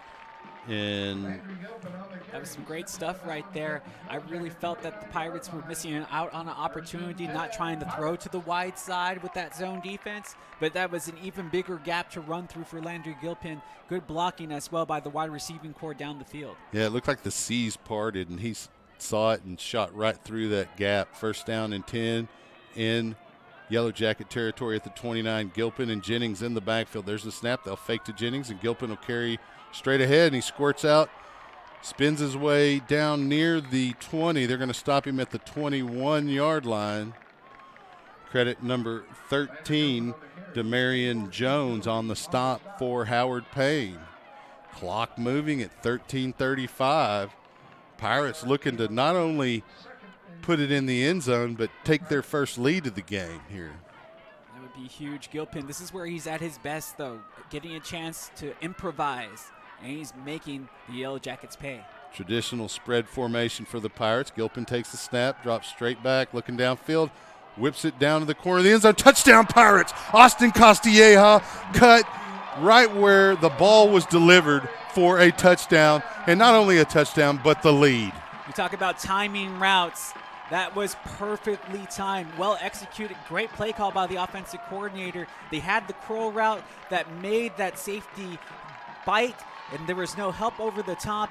And then, like you just mentioned, on that slant, that post out, if you will, going towards the corner flag, that ball, a beautifully thrown, well-touched ball, and Constantietta making his second touchdown catch of this game, putting the Pirates ahead. Will Earpst in for the point after attempt. Coleman Kerr gets the hold down. The kick is up, and it's good, and the Pirates have a 17-14 lead here in the fourth quarter. 13-11 remaining in the game. We'll take a quick break and be right back on SHN Sports. Stay tuned.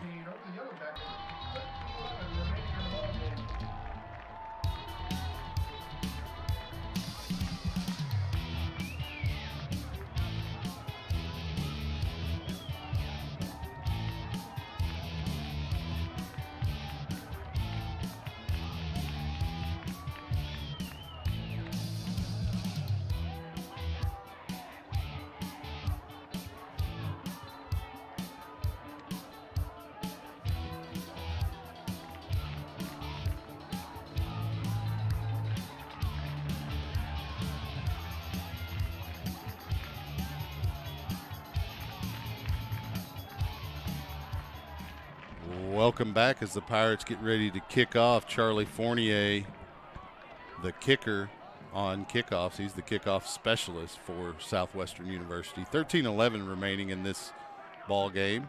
American Southwest Conference action. Pirates on top of the ranked Howard Payne Yellow Jackets by a score 17-14. Undefeated Yellow Jackets at that. Well, we'll try to make a difference in that schedule here momentarily. Fournier's kick is high kick. It's going to be fielded around the 8-yard line.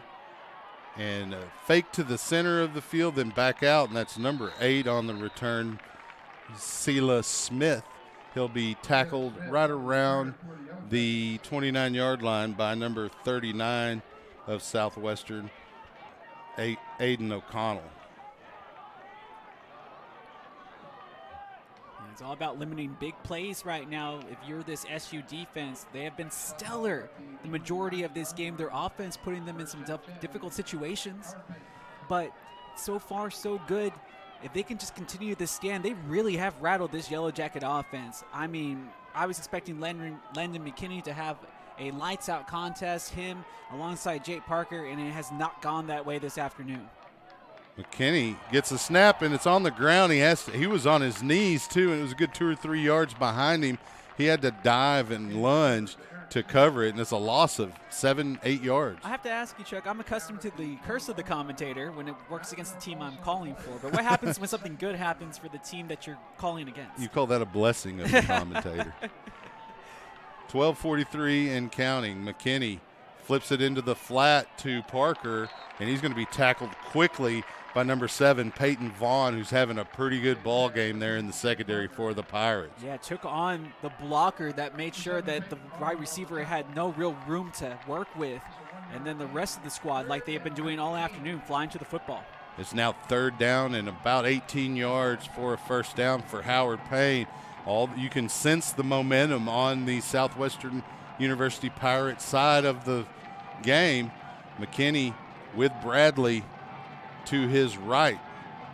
He'll fake to Bradley, looking to throw. He's flushed forward in the pocket. He's going to have to run. He's tackled quickly, no gain. Number 94 there getting the stop, Jason Lund. Huge stop. That was excellent defense, great pressure, forcing McKinney to make a play that he wasn't ready to make, and just a pure pounce. Everybody pouncing on the quarterback. Yeah, McKinney's having a tough day. I think he's thinking to himself, this is not the same team I saw on film. 4th and very long. The punting unit comes out. Back deep to receive is going to be Austin Castilleja. Blake Phipps, or check that, it's Coulson that does the punting. And he'll get his foot into it. Fair catch signal from Castilleja, and he makes that catch at the 48, where the Pirates, 2 yards from being in the territory of the Yellow Jackets. Yeah, it's going to be good field position for this offense to work with, see if they can help extend the lead that they currently have right now. A touchdown pushes it to 2-possession game. But what I want to touch on is, like, you know how if you have kids and one day you just kind of look over there and they grow up. Right. Like something changed and it happens almost overnight. Yeah. That's what I've seen from this Pirate defense and this Pirate offense in the second half. The Pirate defense just, I hadn't seen it in the other games, but today they have been stellar. So Jennings comes in as the running back. Gilpin takes the snap, thinks about throwing, and then decides to run ahead, and he's going to be sacked. That's number 6 there on the pressure. There's Payton a flag Lowe. that comes in afterward, so you wonder if possibly there was some extracurricular jawing at the end of that play. Or maybe he just got up off the quarterback a little bit harder than you should, which happens sometimes in football. You put all your pressure to get up off the ground. We'll see. Well, it did seem like he kind of delivered an end-around DDT at the end as he did drive Gilpin, crown first towards the turf. That would be unnecessary roughness if called. After the play, unnecessary roughness. Offense number 64. Wow. 15 yards. So they get the retaliation against Southwestern University. That's Josh Taylor, the freshman offensive lineman, the right guard. And that's going to make a very difficult first down situation. That's a huge penalty. 15-yard difference maker right there. And it's second down because it was post-play. The Pirates have to get all the way to the Yellow Jacket 42-yard line. The line of scrimmage now the 27-yard line. 31 yards to convert a first down. They don't have to get it all at once. Gilpin takes the snap. Jennings stays in front to block. Gilpin flushed out. He's got pressure, and he's going to be sacked. Number 6, who tried to strip the ball, Payton Lowe. That's his second sack in as many plays. And if you're Gilpin, you just have to make a decision a little bit quicker at that moment, knowing that everybody's covered. It's okay to throw the football away, but again, this is what you take with Landry Gilpin. You understand that he's always going to be looking to try to make a play, and sometimes that's going to lead to a loss of of a good amount of yardage. Yeah, you mentioned it like a Brett Favre. He's constantly looking to fit it in somewhere as he's running. Jennings remains the running back for Gilpin, and they'll hand to Brandon Jennings straight ahead, and not much there. Low there along with number 9, and that is Jakubowski. Jakubowski. I'm getting the letters, the consonants, the K and B reversed.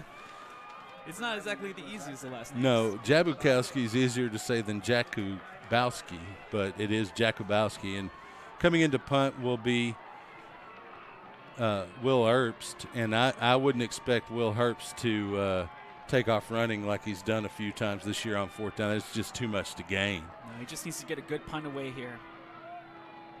Good snap. And he gets a nice spiraling punt.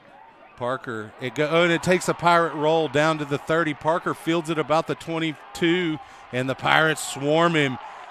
What a great punt by the senior Will Herbst.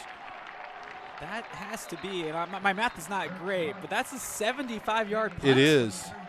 And the roll was beneficial. It was a nice spiraling punt. Looked like a pass. When it hit the ground, it tumbled end over end and rolled. And really, Parker, if he hadn't fielded it, it might have rolled inside the 10-yard line, and we would have been looking at an 85, 90-yard punt. Yeah, I mean, because he fielded it, and the punt came from the end zone. If you wanted to kind of guess, since he was near the end of it, I mean, that had to be a 75 to 80-yard punt.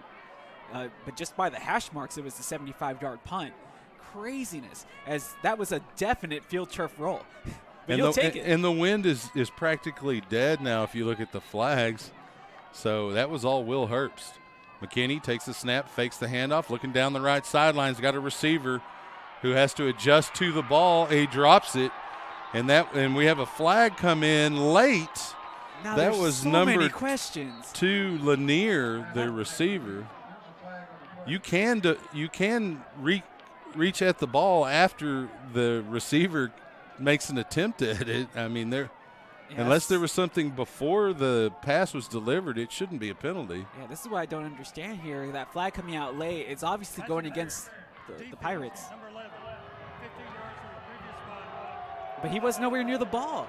That's look, I'm the last one that usually criticizes the officials. I'll be the first one to tell you when things are done well on their end, but that was a horrible call. That was an unfortunate call, especially if you're a Pirate fan. 8:53 on the clock. It'll be first down for Howard Payne. I mean, the one positive is it's college football and it's only a 15-yard penalty as opposed to the spot of the foul. Right.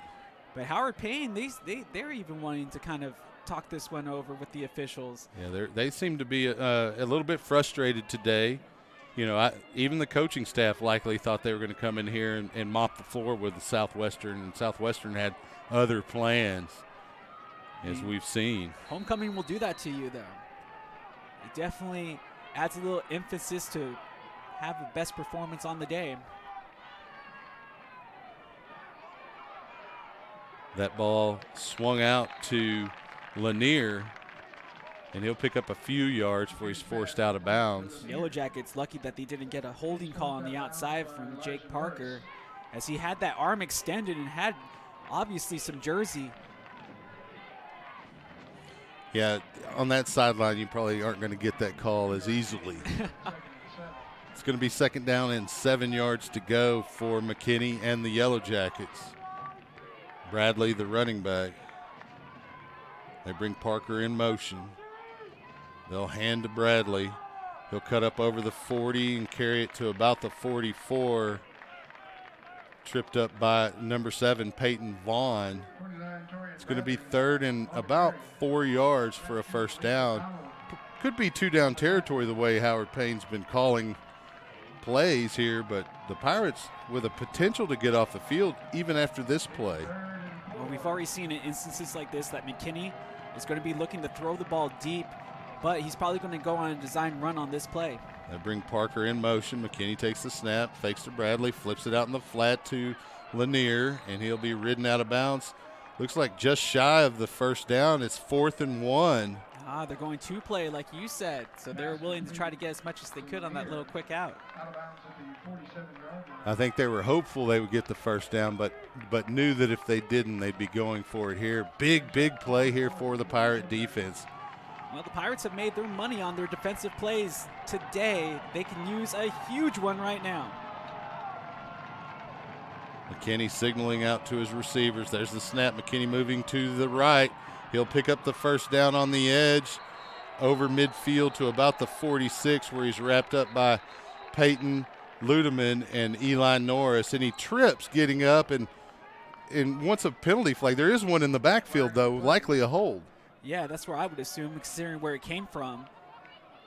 That play was almost too well executed. Yeah, that happens when you get a hold at the point of attack. But the Pirates had the right blitz called.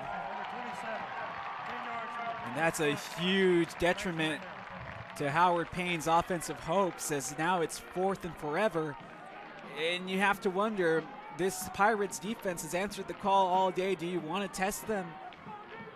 The Pirates offense has been the link, or the weak link, so to speak. And it looks like they would just rather put it in the hands of the SU offense. Well, and the punting unit will come out for Howard Payne. Jackson Colson to do the honors. Back deep to receive this punt will be Austin Costilleja here on 4th and 11 after the holding penalty was assessed. Still got to watch a fake here, but unlikely. And Colson does get his foot into it. It's going to be off the side of the foot and bounce out of bounds. Looks like right around the 45. Some flags came down too, so that's what concerns me. It's like that flag could go either way where it was thrown. It depends on the penalty, but even if it's a hold, or as long as it's not an illegal hands to the face or some type of unsportsmanlike conduct against the Pirates, it could be 4th and short again, but it's unlikely to result in a first down. Let's see what the penalty is as they discuss it. The defense is still kind of lined up just in case. Yeah, it looks like the Howard Payne defense is on the field, though. It's going to be a long talk, huh? Well, the white hat comes out to make the call, but he's taking his time in doing so, standing at the 40-yard line. Cody on the return team, number 4, 10 yards from the end of the punt. First down. Yeah, there wasn't a return like he wanted to say, but where the ball went out of bounds at the 40, or the 45 rather, they're going to mark off 10 yards. So Pirates still retain possession with 6:48 remaining in the game. This time it's going to be on their own 35. Definitely not ideal, but you'll take it considering that gets the ball out of Howard Payne's hands. And we see Jaquan Marion enter the game for Southwestern University, which is a good sign. Oh, definitely. And you know that he has his teammates hyped up. Hopefully he's healthy and can contribute. He's got that ankle wrapped nicely. Gilpin takes the snap, and they hand to Marion. He's looking for a hole. He finds one, and his hesitation and patience gets him close to a first down, and that could be a penalty hit out of bounds, but no flag, and the couple of Howard Payne defenders are in the middle of the Pirate bench. Yeah, not where I would want to be. No. You're into the opposition's bench, and I am surprised that maybe there wasn't more thought given to possibly throwing a flag there, considering how dangerous the outcome was, taking off some of those players head over heels. And they would give Marion a first down, and he'll come off the field for a play as Brandon Jennings comes back in. 6:30 and counting. Ball at the 45-yard line of the Pirates. He stuck that taped-up ankle into the ground and turned upfield. Looks good enough for me. Gilpin takes the snap, follows Jennings straight ahead. He's going to be tackled after a minimal gain by James Jakubowski. Got it right that time. Well, right now, gain of 2. The clock is Southwestern's friend. Utilize it. Take as much time off of it. No need to hurry. No, sir. Use as much of that play clock as possible. It's at 20 seconds now. Pirates in the huddle. They'll break the huddle. Gilpin with Jennings as the running back to his left. Trips to the top of the formation. Gilpin takes the snap, moves to his left, and he'll carry it over midfield past the 45 to the 43. First down, Pirates. The play-by-play with Gilpin could be a little difficult. It 'cause is. He moved so many different directions. He went left, then he went right, only to cut back left at the last second. But there's that Landry magic. That's picking right. up the first down. And give credit where credit is due. The offensive line has played very well here in this second half. Really, as a squad all around, all three units are performing well for the Pirates at this point. Brandon Jennings just to the left of Gilpin. Three receivers, top of the formation. Gilpin looking over the defense, takes the snap, hands to Jennings straight ahead. He'll break over the 40 to about the 39. You know, that could have even been a targeting penalty there. Tackle made by number 41, Deshaun Fisher. But what I like seeing here is that you can just sense it, and you can see it in the body language of the players. There's a little bit more zest going on right now. Everybody's playing a little half step quicker. Yeah, with a little bit more energy, a little bit more strength. You just hope that they can sustain it. It would be a monumental upset in the nation. Second down and 6 for the Pirates. Brandon Jennings just to the right of Landry Gilpin. Three receivers on the wide side of the formation. There's the snap. Gilpin looking that way.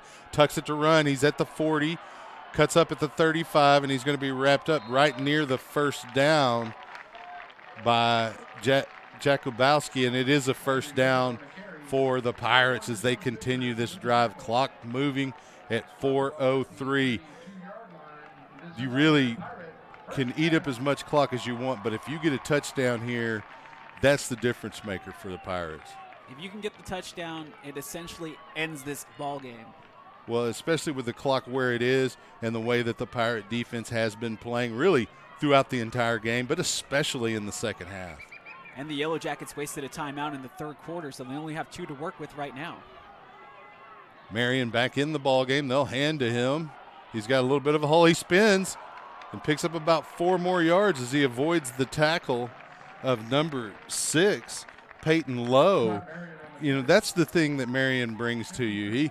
He runs with a little bit of a load, but at the same time, he can get skinny and he can spin in between tackles and continue moving down the field. Yeah, he hit the circle button on the controller and spun right out of the grasp of would-be tacklers.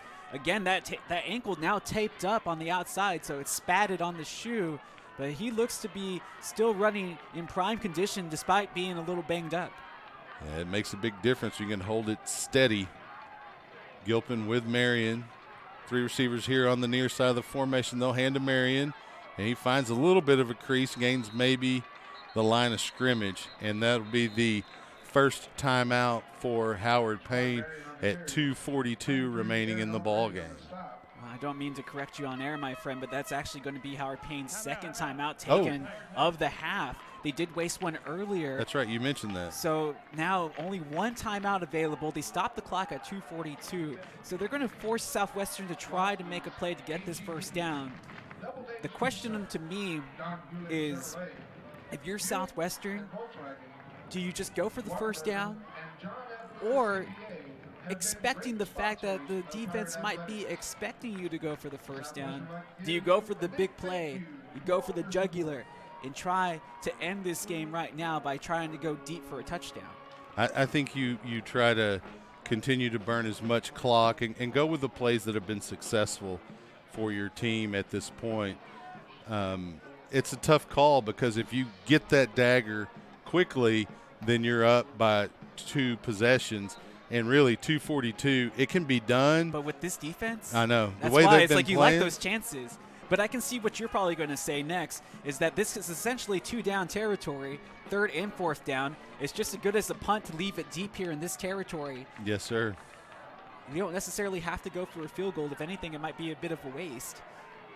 It's tough to say. There's a lot of decisions to be made, and there's people that are on the field that get paid way more than I do to make those decisions. That's right. right.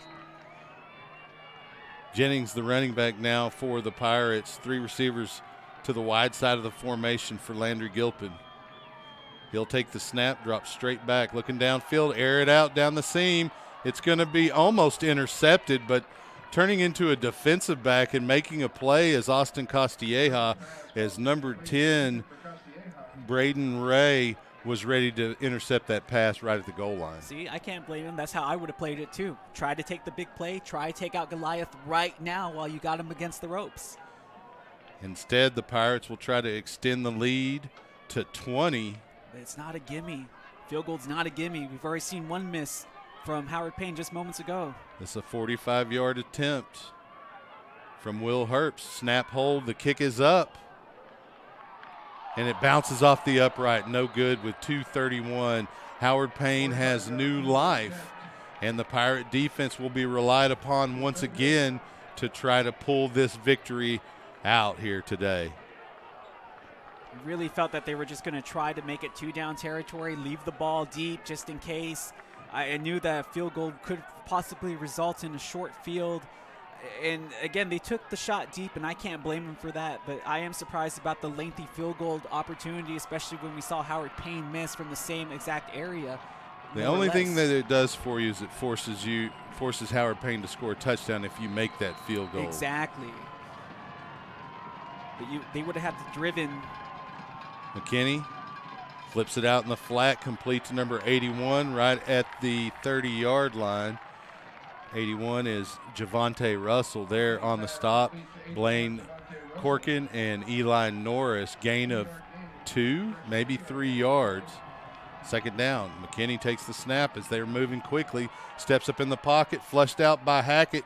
Pass complete to number 3, Otis Lanier, and it'll be a first down. Howard Payne at the 38-yard line. Clock moving at 2:03. Bradley remains the running back. McKinney takes the snap, hits Lanier in the flat, and he'll be out of bounds at the 44. That'll stop the clock with 1:51. Yeah, expect them to continue to try to ride the touch lines, those boundaries, and get out of bounds quickly with only one timeout. The clock stopped at 1:51. McKinney takes the snap. It's batted down out there on the corner. Big Jason Lund waiting on that pass, knew it was coming. Just like you said, they were going to work the sidelines, and he did so and was able to jump up into the air and bat that pass down, making a 3rd and about 4. Big call here coming up for Howard Payne to keep their undefeated streak alive. Torrin Bradley remains the running back. Yellow Jackets in a spread formation. McKinney takes the snap, drops straight back, airs it out over the middle, and it's completed to Lanier at the 40. Eli Norris almost made a play on that ball, but Lanier was able to cut him off from getting that ball. 1:44 remaining here in the game. There's the snap. McKinney steps up in the pocket. Pass is caught at the 20 by Parker. Was it intercepted at the end? No? Oh, possible. So close. Parker now stepping up here when his team needs him the most. They're in a field goal range, and there is a timeout. Pirates, as the defense wants to talk about it a little bit.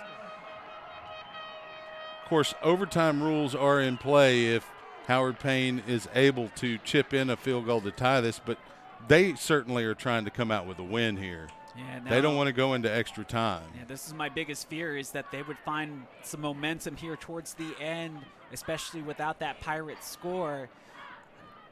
Go back to that play and the series of plays that transpired leading up to that point, and unfortunately, like you can all season, it's just you question the little things that have arisen, especially down the stretch for the Pirates. Had this game in hand, unable to generate that last touchdown.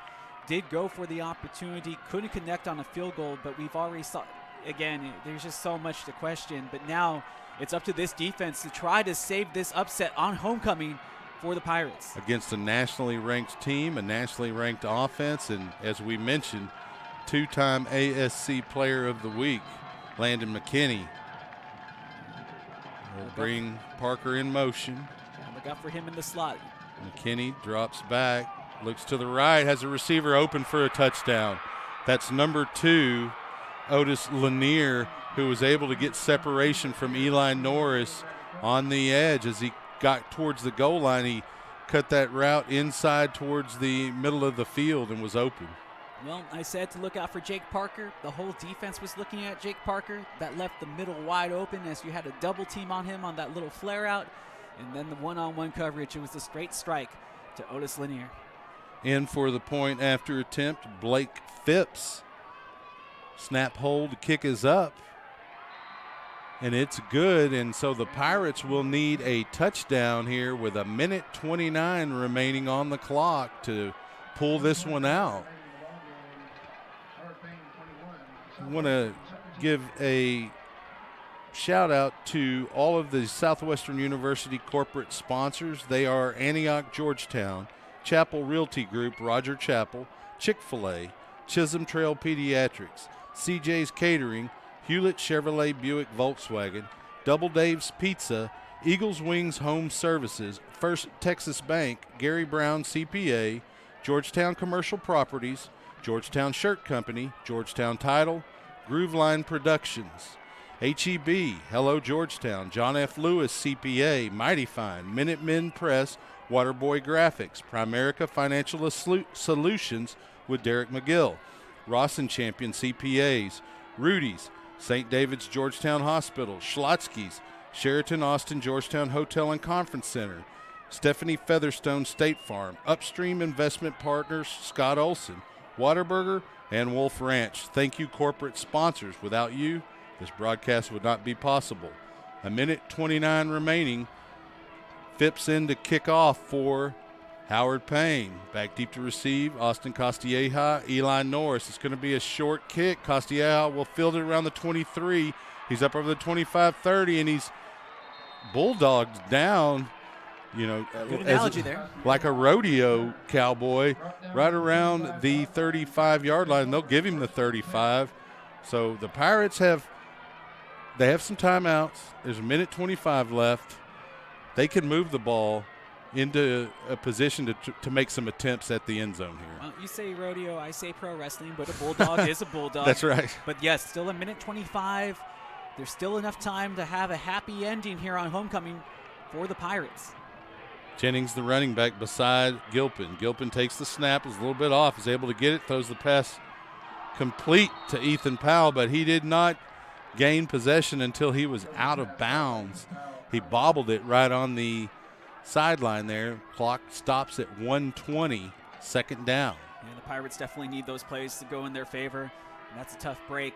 And it looked like they could have had the catch, but if you got to look at the positives, at least it wasn't an interception.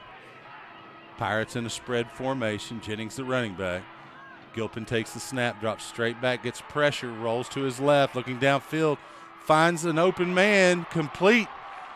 Dugan Sexton for a first down. That'll stop the clock with 1:12 to set the chains. The ball now at the 47-yard line of the Howard Payne University Yellow Jackets. Clock moving now at 1:03. That was a tight window. I'm surprised he was able to fit it in. Gilpin snap, rolls to his right, hits Aiden Huerta, who will step out of bounds to stop the clock with 58 seconds. Just shy of the line needed for the first down at the 38-yard line. And they got to score a touchdown. A field goal does nothing for the Pirates right now. If the clock stopping with those 58 seconds, you just wonder what's going to be next. I like the play calling here for the Pirates, but it's all pass heavy, and you have to expect that there will be a blitz coming. Spread formation. Gilpin takes the snap, drops straight back. Good protection. Looks like he's going to run. Throws down the field. It's intercepted. Number 3 there defensively to get the errant pass. Oh, check that. It's number 7. That's Byron Clark on the interception, and that right there will likely do it for the Pirates. Yeah, that's your dagger. 21-17 with 52 seconds remaining. Howard Payne University with the football at the 23-yard line. And like we mentioned with Gilpin many times, you take the good with the bad, and unfortunately here in crunch time, he just threw that ball right at the defender, right at double coverage. I'm not sure what he saw. I'm not sure what the play call is, but I can only tell you what I was able to witness. And it's unfortunate because he has played such a great game, really led this team, especially in the second half. But it might have been a miscommunication with the receiver where he broke in instead of out. Yeah, he's definitely going to wish to have that play call back. McKinney on the keeper is going to get tackled right at the line of scrimmage. The Pirates will stop the clock with a timeout at 46 seconds. No gain on that play. Bernard Century on the tackle. If the Pirates can play this right, they might have one or two plays. Well, they might have an opportunity to force a punt with just some time, and that be the final play of the game. Well, Castilleja is the kind of returner that can make a big play for you. But that is, I'm rather loquacious as a sports broadcaster.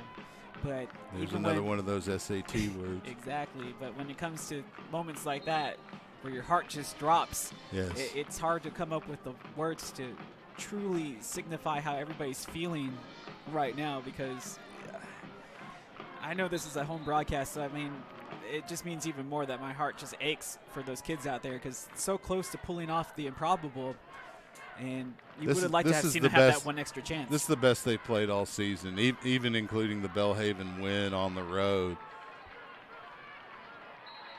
2nd down and 10. Make it 11. Bradley, the running back. They'll hand to Bradley going to the right, and he's going to get wrapped up immediately. And there's a timeout by the Pirates, stopping the clock at 41 seconds. Yeah, so they'll have enough to at least force a punt or a 4th down play if they can get a quick stop. The Pirate, that was their last timeout. Yes. Okay. So, but they would still, if they can get 4 seconds off of the clock, that still would be enough time. But again, this is a home-based broadcast for the Pirates, and games are not won and lost on one play. It's been a series of plays where it could have been would have, could have, probably should have, that added up to this point in the game. You just wonder that the defense did so good to limit what had been a high-powered offense throughout the most of the year, and they just broke at the end. It goes back to some of those 3-and-outs that they had to deal with from the Pirate offense. If they could have given them some more time to catch their breath early on in this game, would they have been able to sustain? Those are the questions that go through my mind in moments like this. And you also miss a J.J. Slack on that punt that's inevitable from, unless they pick up a 1st down here, of course, the Yellow Jackets, because a blocked punt might be that big play they need. McKinney with the snap moves to his right, knowing the clock is going to continue after he's stopped for a loss. Play clock still not moving, and that's likely going to be the last play by the time they get this set and spotted, and it is going to be the final. Yellow Jackets 21, Southwestern 17. A little disappointing. The Pirates, as we mentioned, played a really good ball game. The defense, all 4 quarters. The offense had their moments in the first half, but really in the second half produced a pretty good ball game offensively. Yeah, and the Pirates, and you can already see they took down the scoreboard already as I was trying to get it on my personal cam, but such a close yet so far type of ball game. Lots of good things that can be built from here, but again, my heart aches for the Pirates as they had this game in hand. But big-time teams make big-time plays, and this is the reason why Howard Payne is undefeated, remains undefeated, and are nationally ranked, is because they made plays down the stretch. Their big guys stepped up at the right time, and unfortunately the plays trying to answer back just weren't there for the Pirates. And it doesn't get any easier next week for Southwestern University as they travel to Abilene to take on the Hardin-Simmons Cowboys, who are also highly ranked and have beaten a lot of teams this season. Yeah, it's going to be a tough test. I mean, it's a tough conference. That's understandable, but this one on homecoming especially stings just because it's one thing to be out of it, after a couple of quarters, but to be right down to the wire like it was like the Deontay Wilder Tyson Fury fight, and both teams are just giving their best blows. Haymakers. Yeah, just delivering slobber knockers, and still neither one of them tapping out until the very end. I mean, this is one of those games that you go back and watch because it was so good. And if we were on the opposite side, we would be celebrating with jubilation. But like you mentioned, this is probably the best that we've seen SU play. And there's a lot that can be built upon. But this loss is definitely going to hurt because they know that they had them. They had them. Yes. That's all I can tell you. It's an instant classic, as they put on ESPN from time to time. One that you can play right away and enjoy as a good football game. So it sounds like the stadium might cut out. So that's why the noise stopped there momentarily, but that's okay. We'll take a quick break here on SHN Sports. We'll see if Coach Austin will make his way up here. We'll give him a couple of minutes to do so. Otherwise, stay tuned for that interview. If not, we'll see you on Monday for SU Football Weekly. But first, looks like there's a little bit of shenanigans going on the field between the teams at this moment, and coaches are out there breaking it up. Yeah, Howard Payne celebrating right in front of the Pirate players, and obviously after such a tough loss, emotions are running high. And there is a little bit of it's starting to look like a professional baseball game when the bench is clear. And it looks like the coaches are able to get between them and separate the players. As I mentioned, I feel even worse for SU now because you have these guys come over to your home field and now they're celebrating, but they just got taken to the wire against a team that they should have been able to beat by 40. Yeah, I don't understand. I think you, if anything, you should be respectful because of the game the Pirates put against you. But we'll take a quick break, and we'll be back here on SHN Sports. Stay tuned.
Welcome back here to Birkelbach Field at Georgetown, Texas, as the Southwestern University Pirates dropped one late to Howard Payne by a score of 21-17. There was a little bit of skirmish that started to develop after the game, and that's likely going to prevent Coach Austin from coming up for the post-game interview. So we'll talk to him on Monday at SU Football Weekly about this football game. I'm sure he'll have plenty to say after watching the film, so make sure you tune in. Again, that's Monday, not Wednesday, the 18th at 6 p.m., SU Football Weekly here on SHN Sports. And we'll just close with a few thoughts. Justin, what do you have here to close tonight? This game is going to be marinating in the minds of SU fans and that coaching staff and that team for the rest of the weekend.